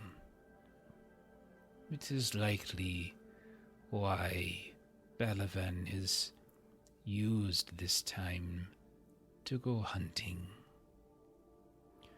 We are currently keeping as guests a merchant caravan who was accosted by these creatures. Balavan is doing his duty as captain of the guard to ensure the safety of those within our city and those who would choose to use it as refuge. I understand. I apologize for imposing. No apology is necessary. You merely asked a question, and I gave you an answer. That is all. Sorandir will awkwardly just step backwards to exit the conversation. Eyes get big. No, wait, I don't want to know. Okay. All right. Jeff, you mentioned that there were some crafters and such Oh, yeah. that all we over passed on the place. way in. Yeah, and Erebon would, or Sorandir would know this. I mean, this is the people here are. I mean, they're shipbuilders. They are sculptors. There's these granite cliffs from which they draw. There's quarries nearby from which they draw materials for both sculpting and for architecture. There's tapestry makers as well, using various things to wash up on the shores below, but also the fields off to the west. And yeah, there's a significant amount of it. More than that, like Forland, like getting into the deep history of it is just like it's sort of a mainly Noldor like sort of area, right? And they are those that are probably the most known for artistry and craftsmanship, and even warriorship, being warriors as well. But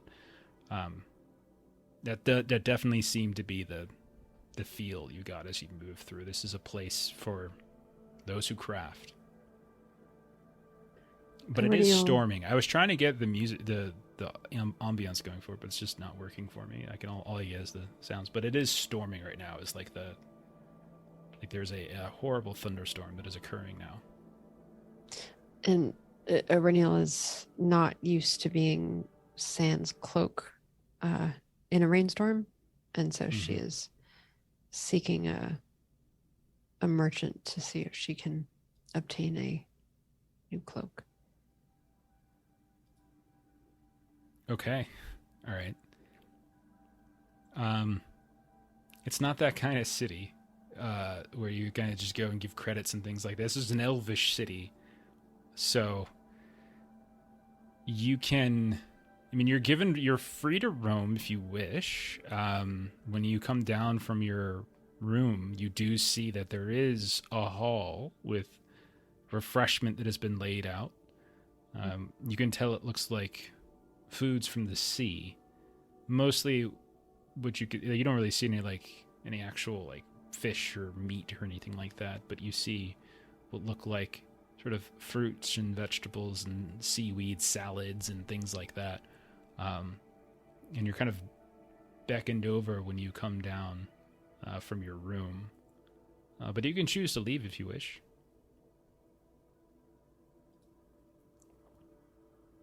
I might go in as beckoned and maybe kind of share my interest in. Is there somewhere that I might be able to obtain a cloak? Is that something that I could do here? Okay. They kind of look at you curiously, and they look at the food that they've laid out for you, and they say, "Now is not the time to wander the streets. The storms have come, and most have put away their wares. The morrow, when the sun is out once more, and That would be a better time. I'm sure there is something we could find within the city. We have many tailors within the city that could find something suitable. That would be quite wonderful.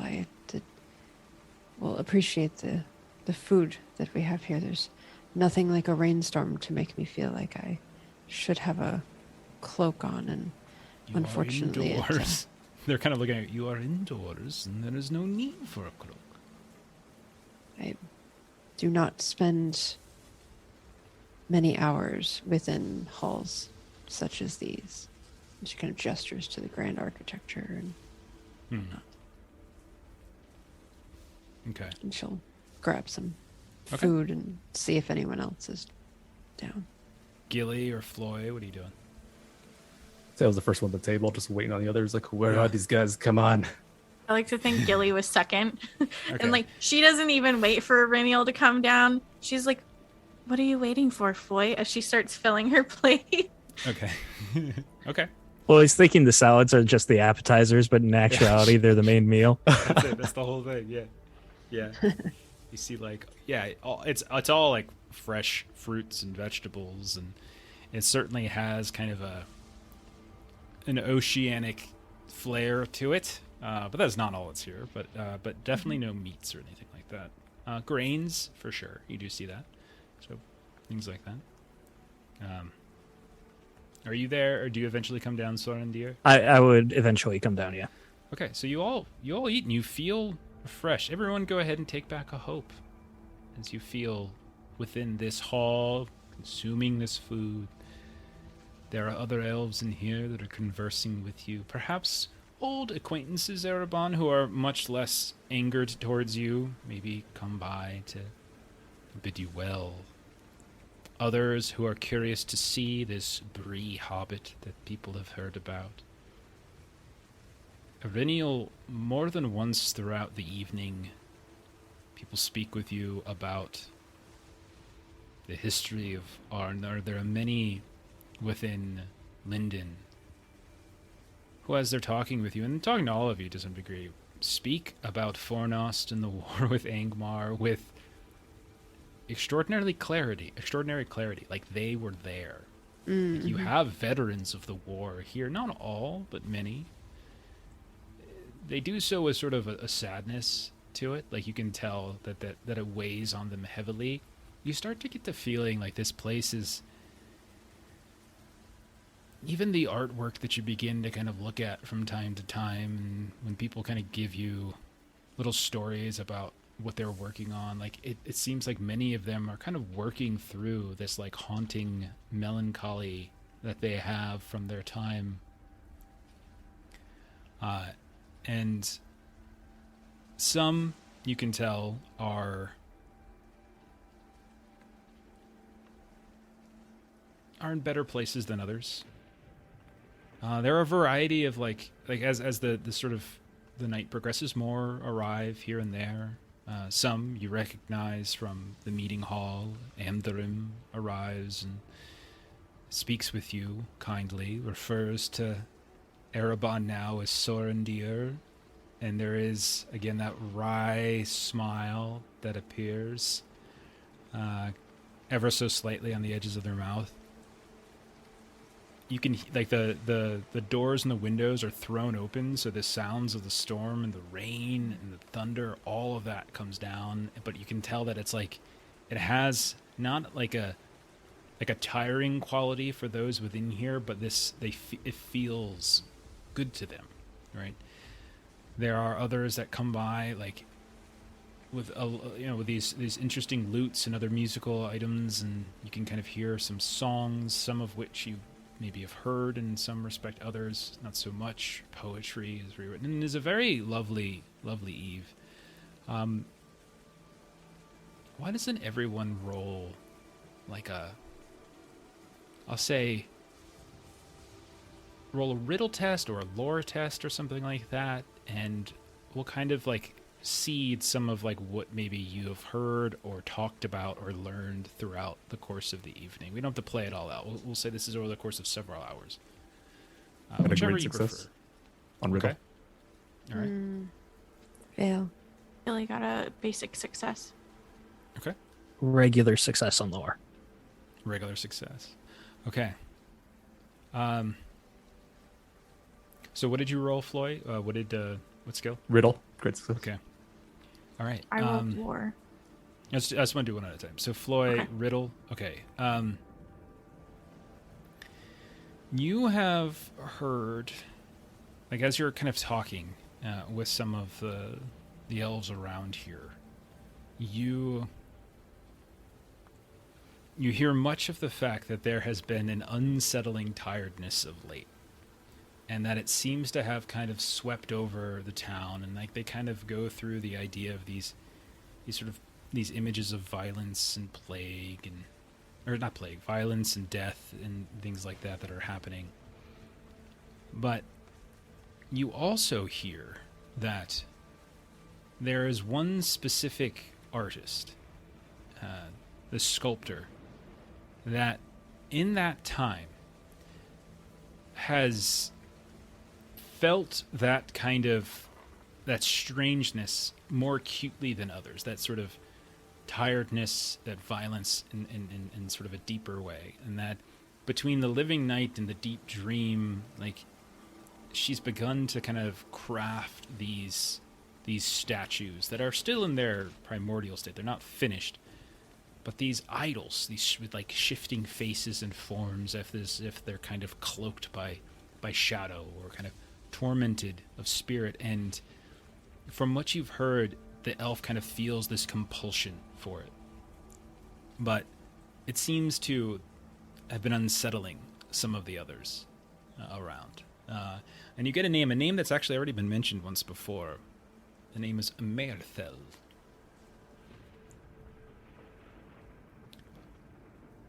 Gilly, you said you rolled lore? Yes, and I just got one success. Okay.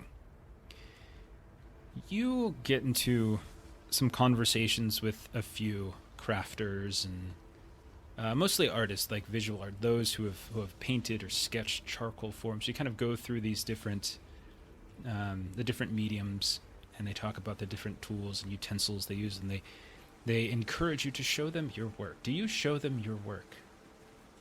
Yeah, she does. Okay, and they are very pleased, and they are very complimentary towards it.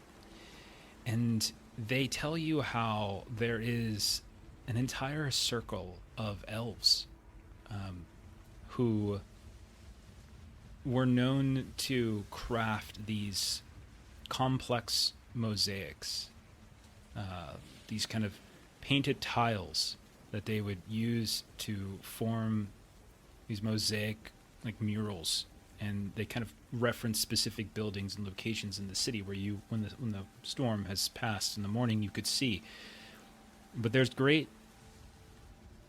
there's a kind of a sadness, but also a resignation, and this bittersweet happiness as well, as they have recently left on a ship, and they felt the call, and this entire circle that they used to hold these solars, like every week, where they would sit atop this like open-aired building on the eastern side of town, and they would look up at the stars, the sky above, and they would just talk and draw and paint, and they all feel this terrible sadness that this community is lesser now in some ways at their absence. Auriniel, you said you failed? I did. Okay. You don't get into anything in sort of any too great immense conversation, but you do hear that you are not the only travelers actually who have been to Forland in recent times, and that just within the past few weeks there was a wagon of merchants who have come a great distance, and they were kind of getting pelted with thunderstorms and such, and were accosted, it seems, by like some orcs and goblins, and the coastal roads kind of flooded and left them stranded, and the orcs and kind of took the opportunity to rail against them. But fortunately, the guard was able to lend aid before it grew too terrible. And then Erebon, Sorandir, what did you roll? Did you roll lore or did you roll riddle? I rolled lore and I got a regular success. Okay. You hear your ears prick up as you. I'm not sure how social would Sorandir be in such a situation. Are you talking a lot? Not social at all. Okay. He would occasionally egg someone on if it had to do with the war in Angmar or how Balavan became captain, something like that. Mm-hmm. But otherwise, he's just letting everyone do the talking. You definitely overhear people talking about Angmar with great clarity to like Irinial and Floy and such here and there. Like the name comes up, Fornost comes up. They reference like these great hosts, these massive battles, things like this. And although that's happening and you're kind of keeping off to the side, no one's being rude to you. You can tell that the audience in this hall seems to be receptive to you. It doesn't seem to have any of those that were kind of receiving you negatively. But something catches your attention, actually. You hear from someone that ships with dark sails have been spotted in the Gulf, and they've been using thunderstorms as cover for their movements. There's not entire certainty over exactly who these people are, but they're kind of vaguely referred to as like, pirates or plunderers or something like that. Nothing that would really endanger Forlond or anything like that. And maybe at first, maybe it's just a coincidence. But one witness mentions there were these kind of crude carvings on the bowsprit and on the gunwale that kind of left them disturbed while they were kind of out testing the quality of a hull of a ship they've recently constructed here. Would I be able to match that description with what we saw? It's certainly that's why it probably catches your attention, especially when they describe the markings and such. That more than anything sounds very familiar to you. I would share with them our sightings of them as far as Lake Evendom, just so that they are aware as well. Mm-hmm. So an elf by the name of Suratol is the one who kind of gives you most of the conversation. And as you kind of do you tell them the whole story of your time around the Nenuel, like the death of the I would elves? Do the cliff notes. I would say that we spent time on Lake Evendom. We saw Mendir's party, and while we were on the lake, we saw the ships with the black sails. Okay, all right, fair enough. So you definitely. I mean, you probably have this long exchange about the death of elves. Mendir, what was it that they were doing? What were these elves hoping to accomplish? As you're conversing with them, some of the others who have been talking at length with Irinial, kind of moving about, mention how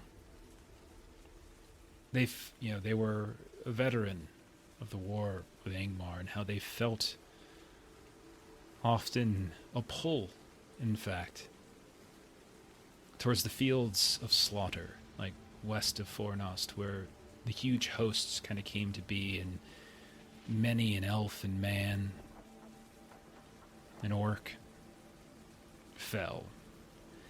And more than once you've felt that, like they've felt this pull, this desire to revisit that.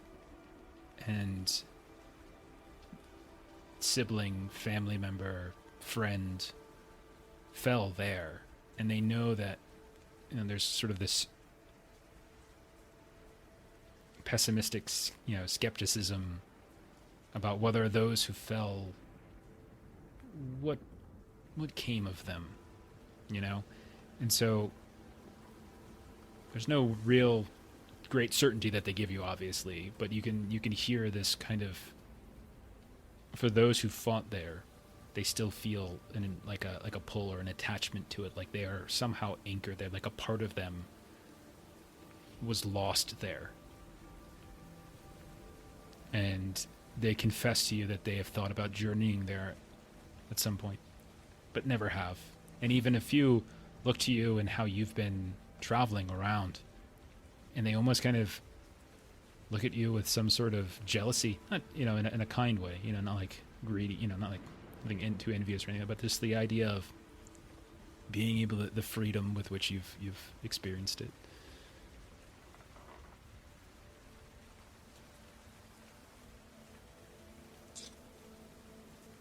I would start to speak up and say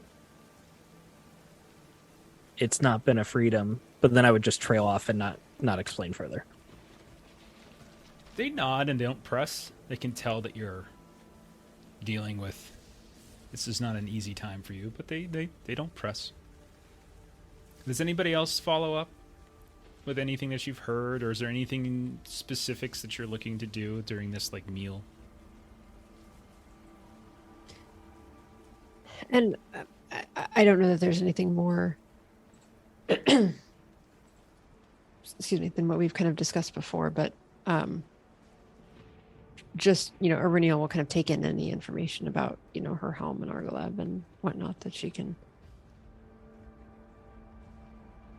hear from these folks.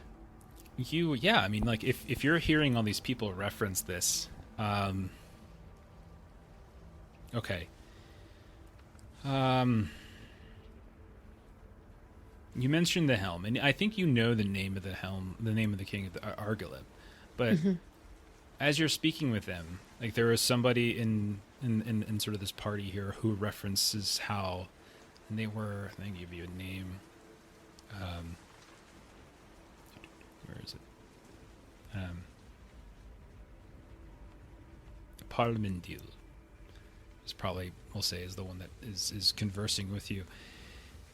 They mention how they have remained in Linden for hundreds of years. They have not crossed the Blue Mountains since that terrible war. They assisted, they will tell you, a King Arveleg, and they drove off hillmen from the Weather Hills, and they remember fighting near the North Downs and Fornost, and the massive host of elves from Rivendell and Galadrim from beyond the Misty Mountains. They all kind of join together, and they kind of trail off. And like, I mean, picture this like you're at like a VFW, and you're speaking to these old people from World War II who are talking about their, and like they're on the one hand they speak with kind of this fondness and pride, but on the other hand you can tell there's wounds that they still kind of carry with them. And remember, they remember all of it. Like, they see it with perfection. Like, they see their friends, their loved ones falling before them. This isn't just a vague memory where they only have pieces of it. And so they speak to you, and like you get little stories here and there. None mention Argoleb specifically. Others mentioned a different king, the last king, Arvedui, as well. A name that you are familiar with, actually, as it was referenced as there was some sort in the northern parts of the Blue Mountains. If you recall, when you were with the dwarves, there was a story that Balin brought you about how the last king of Arvedui like took his host and left many of his things somewhere in like a mine somewhere on the north end of the Blue Mountains. And, like, they kind of confirm some of that as well. Yeah. What about Floy and Gilly? Bring up the visions I've been seeing. Maybe people know about that. Sure. Yeah. There is no one here that is that old. So to peel the curtain back, that stuff is old. Like the stuff I'm referencing is like first age, elder days stuff, right? But there are scholars here. And there are people who are of considerable age. There are people here that go back to the second age. Curden the shipwright, who isn't here, is actually in the Grey Havens, but you know that he is even much older than Ortolos, who is likely the oldest in this settlement. But you get, yeah, I mean, you hear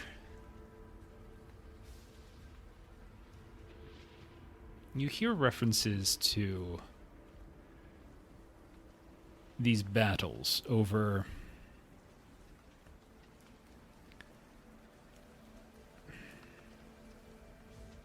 I'm trying to think of how much they would know.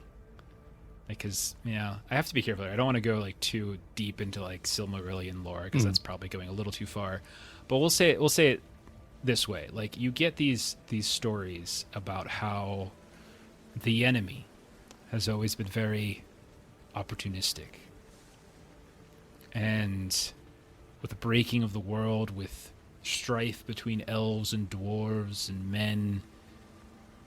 Like, there were many foul and twisted-hearted elves and dwarves and men that were brought further into the shadow. And what they tell you is that it's basically in this manner, with this sort of treachery, that the enemy has been able to learn new traits, new secrets about elves, new secrets about dwarves, their weaknesses, what drives them.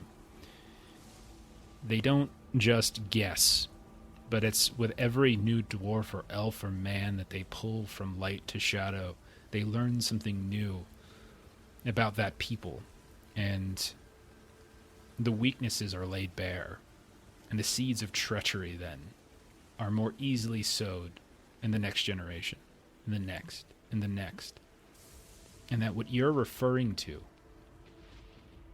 is not necessarily like an original sin, but certainly a sin or an evil that was long since planted and has likely impacted the relationships between the elves of Linden and the dwarves of the Blue Mountains, that whether they realize it or not, that tension sometimes between these groups continues to this day because of it.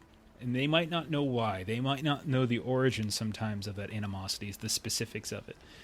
But when you reference things like the Battle of Sarnathrad and the Battle of 1,000 Caves and things like, these are names that are so rarely spoken and rarely even written about these days, that's like kind of what you're getting. Like you're carrying around, you're wielding and wearing armor that was crafted either by people who were alive for that kind of treachery, or those that learned those lessons from people who were alive during that treachery. If that makes sense. Got it. That is true. Curden is, I always like to say, one of the only elves with a beard, so that I can, if I want, throw an elf out there with a beard. But yeah, like in the lore, Curden, yeah, you'll see, and you could even see it in the book if you flip through the book and wondering, whenever you see an elf with a beard, that's Curden the shipwright. Very old dude, and an awesome dude, actually. And I tried to get them to go meet him several times, but every time I put it out there, they just slap it right back in my face. Oh, there's other things. I still to don't think I'll do it.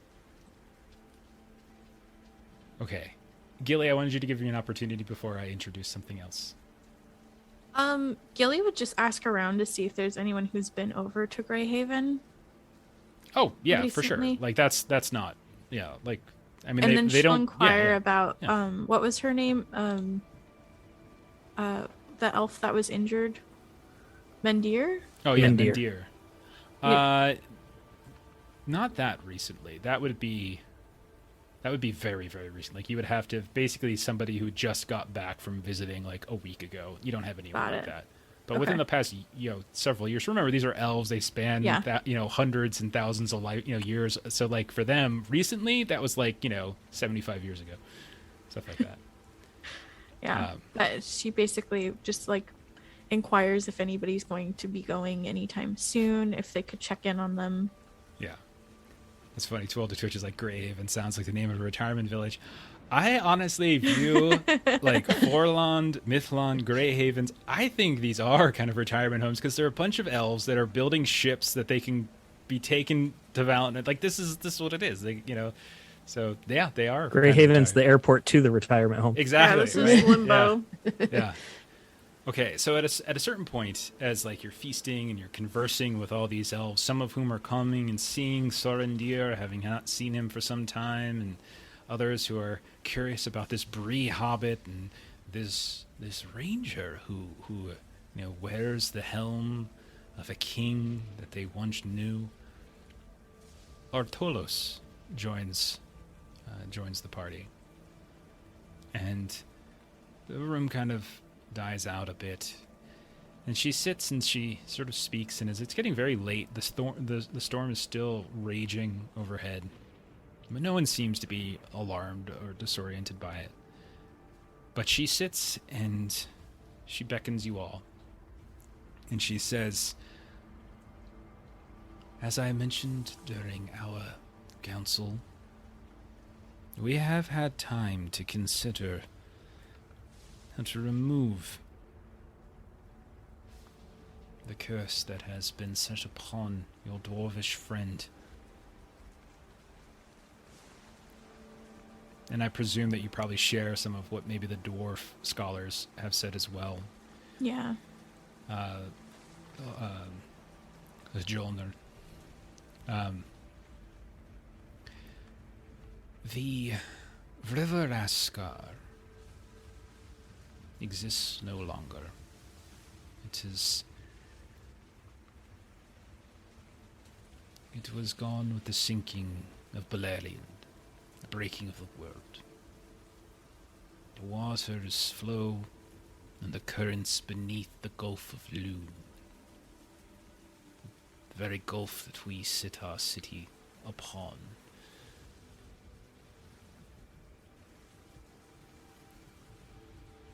However, there are times when the tide is such, where the waters of Ascar can be heard and felt, when the salt of the gulf gives way to the freshness of the river that stood and flowed and cut through the realms of the elder days. It is to these waters that you must travel.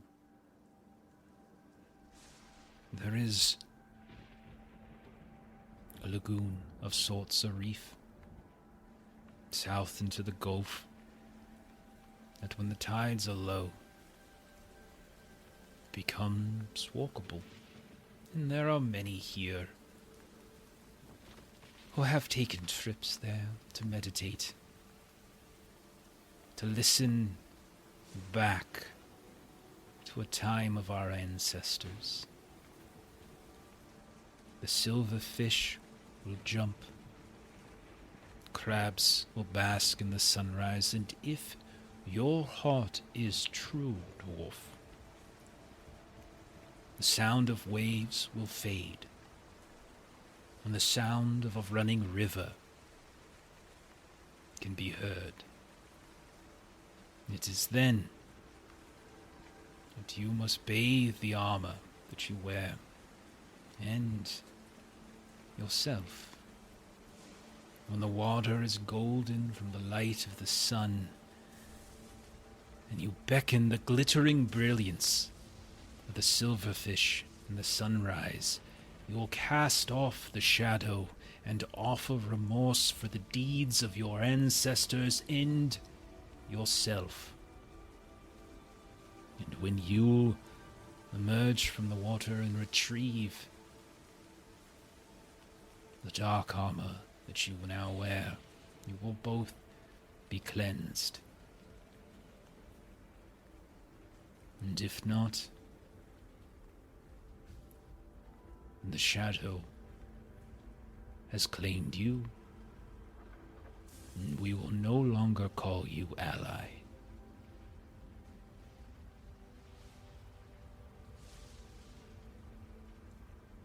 Can we see this place? Yes. Now is not time. In the morning, just after dawn, is the ideal time. Amdarim will take you. I presume none of you are averse to traveling on water, on boats.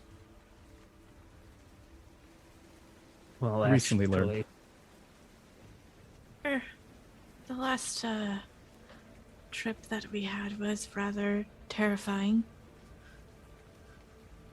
I assure you there is nothing to fear. So long as your heart is true.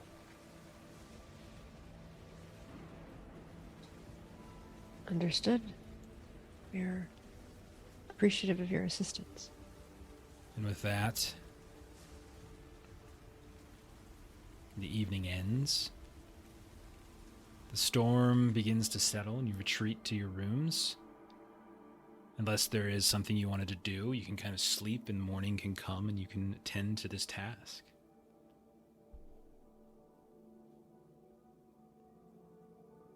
Yeah, nothing else for the evening, I don't think. Okay. So if that's the case, you all go back to your rooms, you sleep. You have peculiar dreams. They're even more intense than you've had before, those visions of violence, and you can probably guess that this is the sort of intensity that these elves have been having, like this visceral, horrible violence that seems to be done between dwarves and elves. Like, you are literally in the area of the world most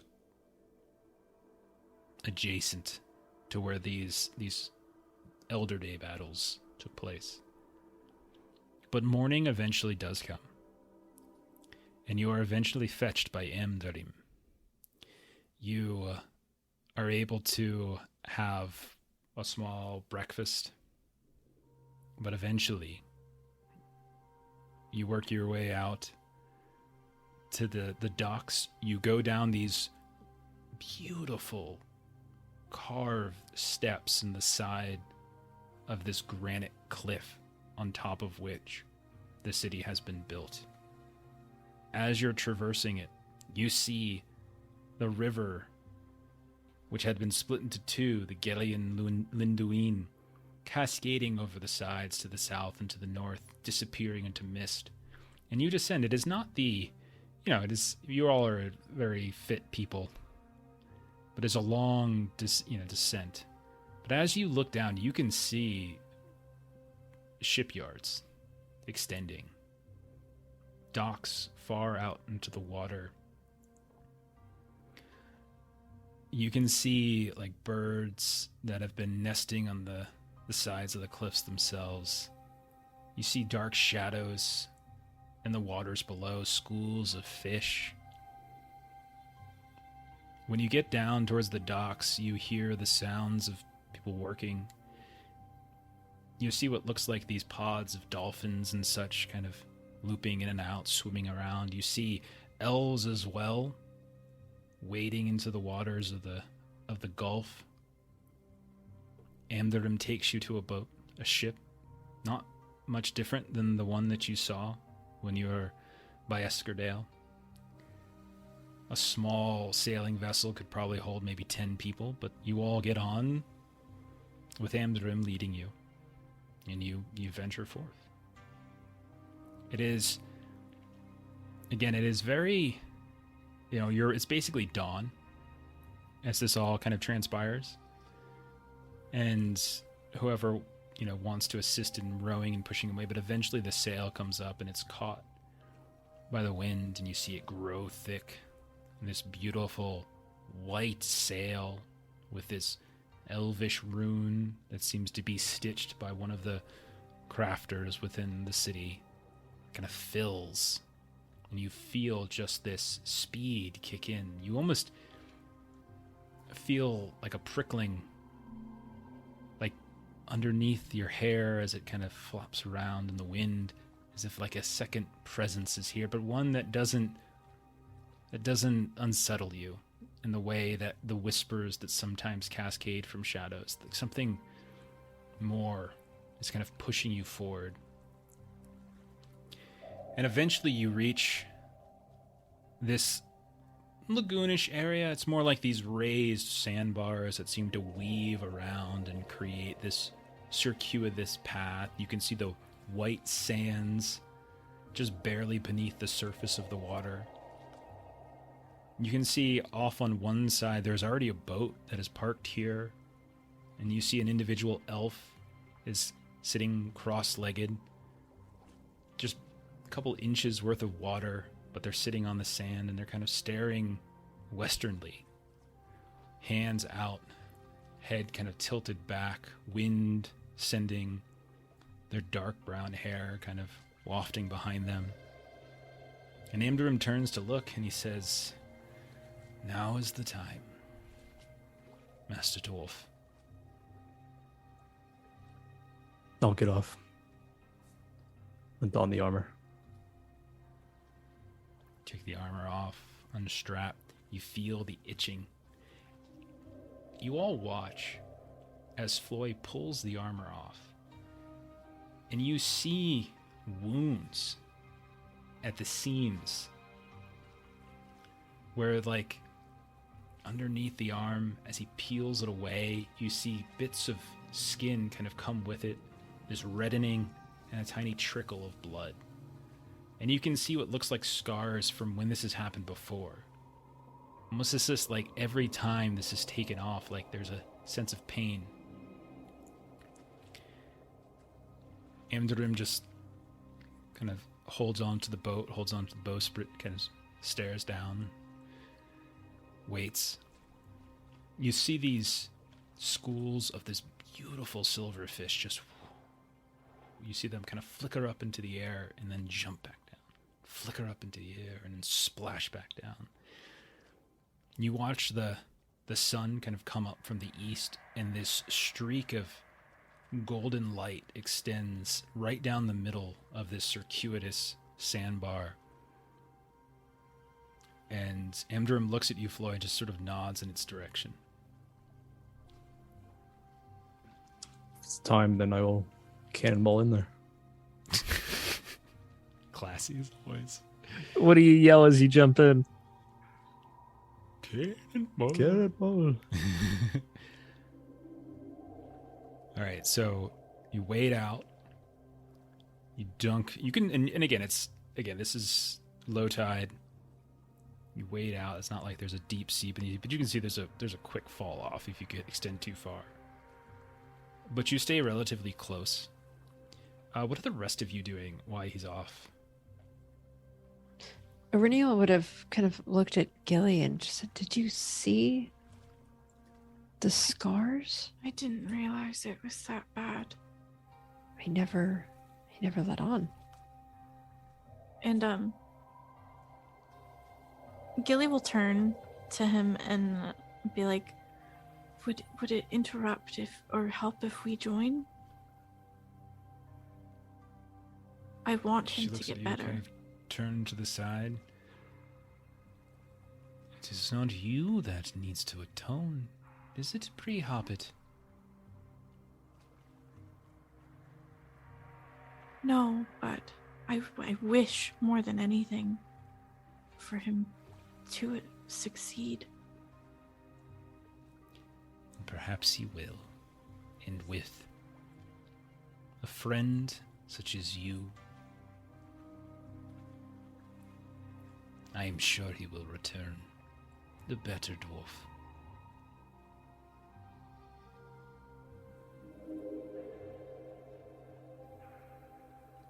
So Floy descends into the water. You're like weighed out and your head's kind of popped up. Like you don't really have to, like you just kind of get it up to your neck. Your beard is kind of wet. You dunk the water in, And most of the time it's been this like lapping of water. Like you hear the sounds of what sounds like waves. But as you're sitting there and almost like impatiently getting to the point like, okay, this is ridiculous, suddenly like everything around you just sort of slows down. Like the sound of the waves lapping begins to slow first, the rhythm, until eventually you hear the waves no longer. None at all. The squawking of seabirds, nothing. Disappears. The smell of salt, the taste of it on your mouth as some trickle in as you begin descending into the water even further. You realize you've reached a patch of fresh water. And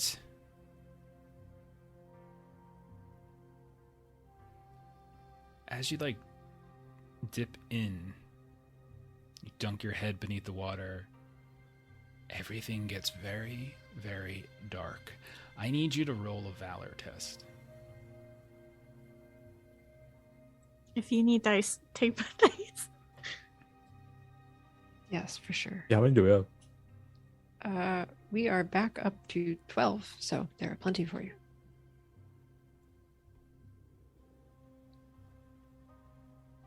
How does Valor work again? Just roll valor. You roll d12. Is it plus- D12 and Plus a pip, plus a d6 for each level of valor you have. I see. And the target number is heart, correct? Yeah, for valor it is, yeah. I'll do 5 for favored. Okay. Okay. Yeah. Thank you, generous audience. Thank you, Chuck. We're at a very, very important time. I might kill off a character here if he rolls really poorly. I got 19, great success. Never mind. You're beneath the water. Fresh water is in your eyes, your mouth. You're down here. You realize you're holding your breath, but it doesn't feel painful. You don't feel a burning in your chest. You don't feel yourself growing buoyant. You just feel yourself sort of sinking and sinking and sinking. It's very dark. Somehow you hear these whispers that have become so familiar to you. And you look around and you can see there's something swimming and circling you as the sort of dark waters begin to surround you. You see something emerge from the shadows. It gets closer, and you can see the light from the sun is pushing through the shadow and kind of reflecting off of the armor, which you can see is in and of itself sort of has this wafting and waning brilliance to it, as if shadow and light are almost competing for itself. Floyd, what is the most beautiful thing to Floyd? What is the thing that if you saw that Floyd looked at it would be the most beautiful thing? It'd have to be just a bunch of gems and treasures filled up to the brim with my Such as- family around it. A full Oh, really? coin purse. You see the strangest vision begin to emerge as you see your mother, her face pushing out from the darkness, adorned in gems, necklaces, earrings. You see one brother and then another, and they all seem to sort of be surrounding you. They get closer and closer, and at first it felt good to see them. But then you realize as they're kind of reaching towards you that their arms are growing kind of unnaturally long.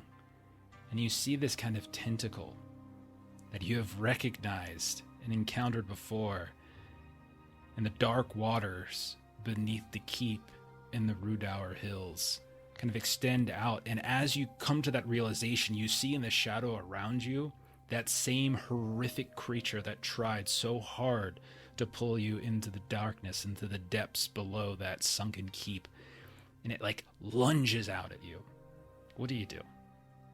I'll just swim away, avoid the tentacles grasp. Okay. So you just start swimming and dodging and swimming. And you feel like one of them kind of wrap around like your leg, kind of tug you as you constantly kind of trying to push back up and push back up. Those of you on the surface, you're kind of counting the beats since he's fully submerged himself below the water.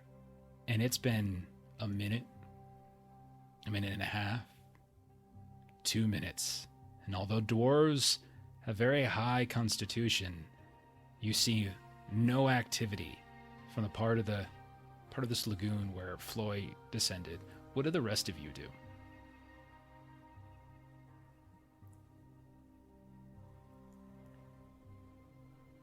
I think Aurenial would jump in if it's been a while and there's no motion. I think Aurenial would jump in. Okay. Gilly or Sorandir. Gonna make me change the overlay now. Son of a bitch. Yeah, I know. Hey, party wife, how's it going? I think Sorandir would he would like start taking off his cloak and his belt, and then he would see Reniel's about to jump in, and he'd put his belt back on. Okay, and that's it? You just let her go? Yeah. Okay. Gilly, what do you do? I would get like a rope ready or something to toss. Okay. Gilly, what do you Yeah. do? Gilly will tie a rope around, like she gets her rope out and ties it around Aurenial's waist because she knows she's not a great swimmer. Mhm. But she's getting ready to help Aurenial pull him back in if they need to. Okay. Aurenial, you dive beneath the water, and it becomes quickly clear to you that it is not salty at all, but fresh. You hear in your ears the muted sounds of like river. And then you suddenly see it gets very, very dark very, very quickly. The sun seems to sort of disappear. And then you see Floy. And he is limp. He is like his back is arched. His legs and arms are kind of hanging limply. And you see him just sinking and sinking and sinking. And you see like attached to one of his arms, he's got like his fist, his hand around this armor, and you can see that there's this flickering light that seems to be coming from it, and you realize the armor looks different now. Whereas you've seen it before, and it has this sort of darkened, tarnished quality to it. Mhm. It looks brilliant. You thought at first it might have been a swarm of silverfish, but if not for that armor, you wouldn't have seen him at all as he just continues to sink. What do you do? Aurenial will kind of swim down beneath him so that she would be able to kind of grab him and swim back to the surface. Roll an athletics test. Okay. I'm going to take an audience dice because I want this to work. Athletics coward. is already favored for me, so then that will be 1, 2, 3, 4. I hear that. My favorite. You spend too long counting dice, and Jeff's gonna play a sound effect. I don't like when people aren't talking. I get very, Melissa knows, I freak out. Like, oh, it's like back on the podcast days when like people would go silent for more and it's only like 2 seconds and I'm like, someone talk. It's terrible. I have a problem. So that is an automatic success. I rolled the Gandalf, no additional successes. You swim down, you thrust like kind of upward. You don't really push off anything. This is just dark. You just sort of push yourself. You wrap your arms around Floy and you just swim further upward and upward. And Gilly and Erebon, you watch like a dolphin lifting up out of the water. You see Aurenial just erupt from the water itself. Floy kind of in her arms limply. Floy kind of hanging on to something. You see Aurenial kind of drag him onto one of the parts of the sandbar. And Aurenial, you kind of like smash at his chest briefly. And after a moment, Floy, you kind of come to spitting. And you're not itching anymore.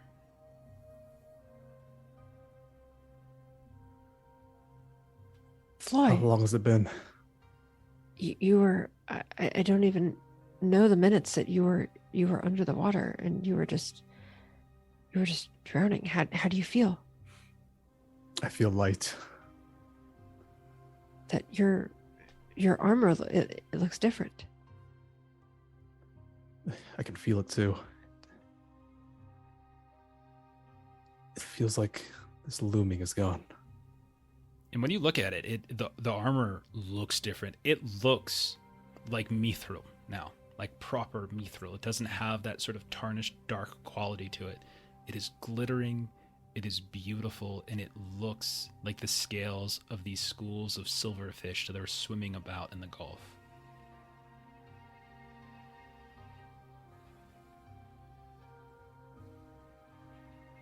As Gilly and Sorendir are standing off to the side watching this happen, you can see there's storm clouds again off to the west. You hear the sound of like thunder cracking. I'm not sure if it was there to begin with when you first came out. I mean, like, they're always kind of looming, those storm clouds. Erebon and Gilly, you both look over and you see that other elf that had been sitting cross-legged meditating is now standing. And you see them, Erebon, kind of squinting and looking off kind of to the southwest, their eyes brought together very, very closely as if they're peering and straining to see something. I'm sorry, who sees them? Sword and Deer, you son of a bitch. Both of you Oh, roll okay, awareness. Sword and Deer sees them. Both of you roll awareness. Okay. Erebon, roll it at -3 because you're a son of a bitch. It still says Erebon on the overlay, so until that changes.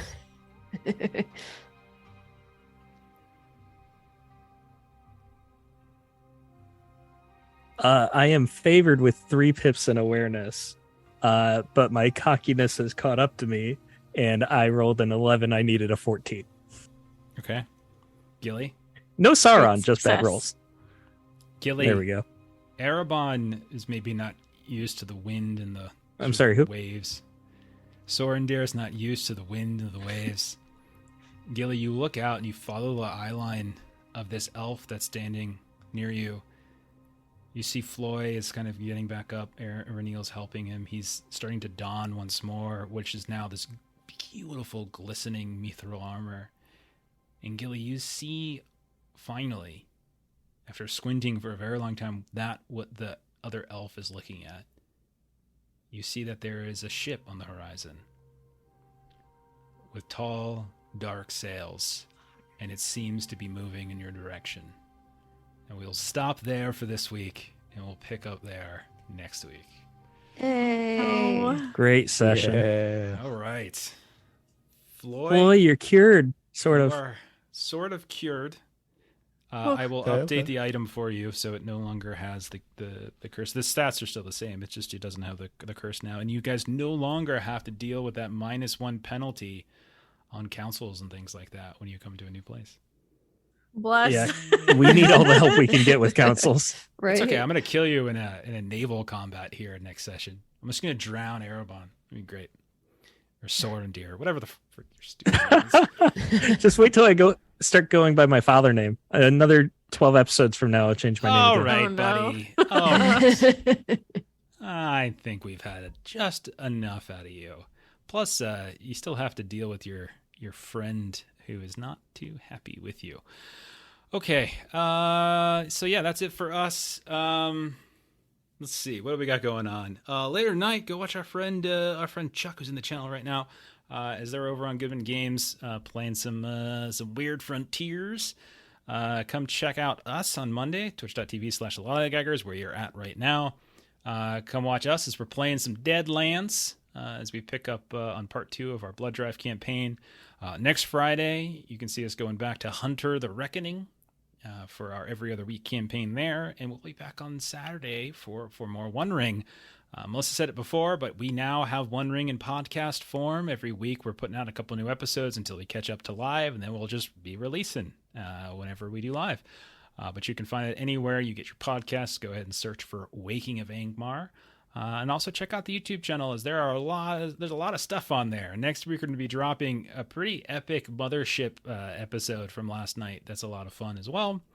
But yeah, join a Discord, and if you want some dice, some awesome Norse Foundry dice like we've been rolling, head over to norsefoundry.com, put in Lolly as your promo code and get 10% off so you can roll dice like us. We still have to figure out actually what styles we have so we can mention specifically what we're rolling. Yeah. I like that's mine. it. I got 2 Gandalfs tonight, so it's Yeah. off to a good start. I've been Octung rolling Cthulhu. some Nimbuses. Nice. Octung Cthulhu, Eric. Matt was having some sound trouble Thursday, so we didn't have it. So hopefully we'll be back next Thursday over on Garbli Games for more Octung Cthulhu, punching Nazis in the face, being friends with marmots, that kind of stuff. I have a character who is a lunatic druid with a pet marmot who can speak a few words and was first in his class in kindergarten. So it's great. It's pretty fun. I love that character so much. He's such an idiot. Like I can't believe they put up with him in that game. All right. Thank you, everybody. Thank you for everyone who hung out. Thank you for those of you who threw some bits. We really do appreciate those of you who are watching or listening to this later. Thank you as well. We really appreciate the support you're giving our Wondering Game. We're going to go ahead and raid our friends over at Diesel Shot. It looks like they're up there starting soon. It looks like they're going to be doing some Changing Stars, which is a game they've been working on and we played right here on this channel several months back. If you want to go looking for that on The our YouTube. Jersey version in space. the tri-state area. I don't know. I think they made it canon. I can't remember, but that's it. Good night, everybody. Enjoy the rest of your weekend, and we'll see you later. Bye, guys. See you.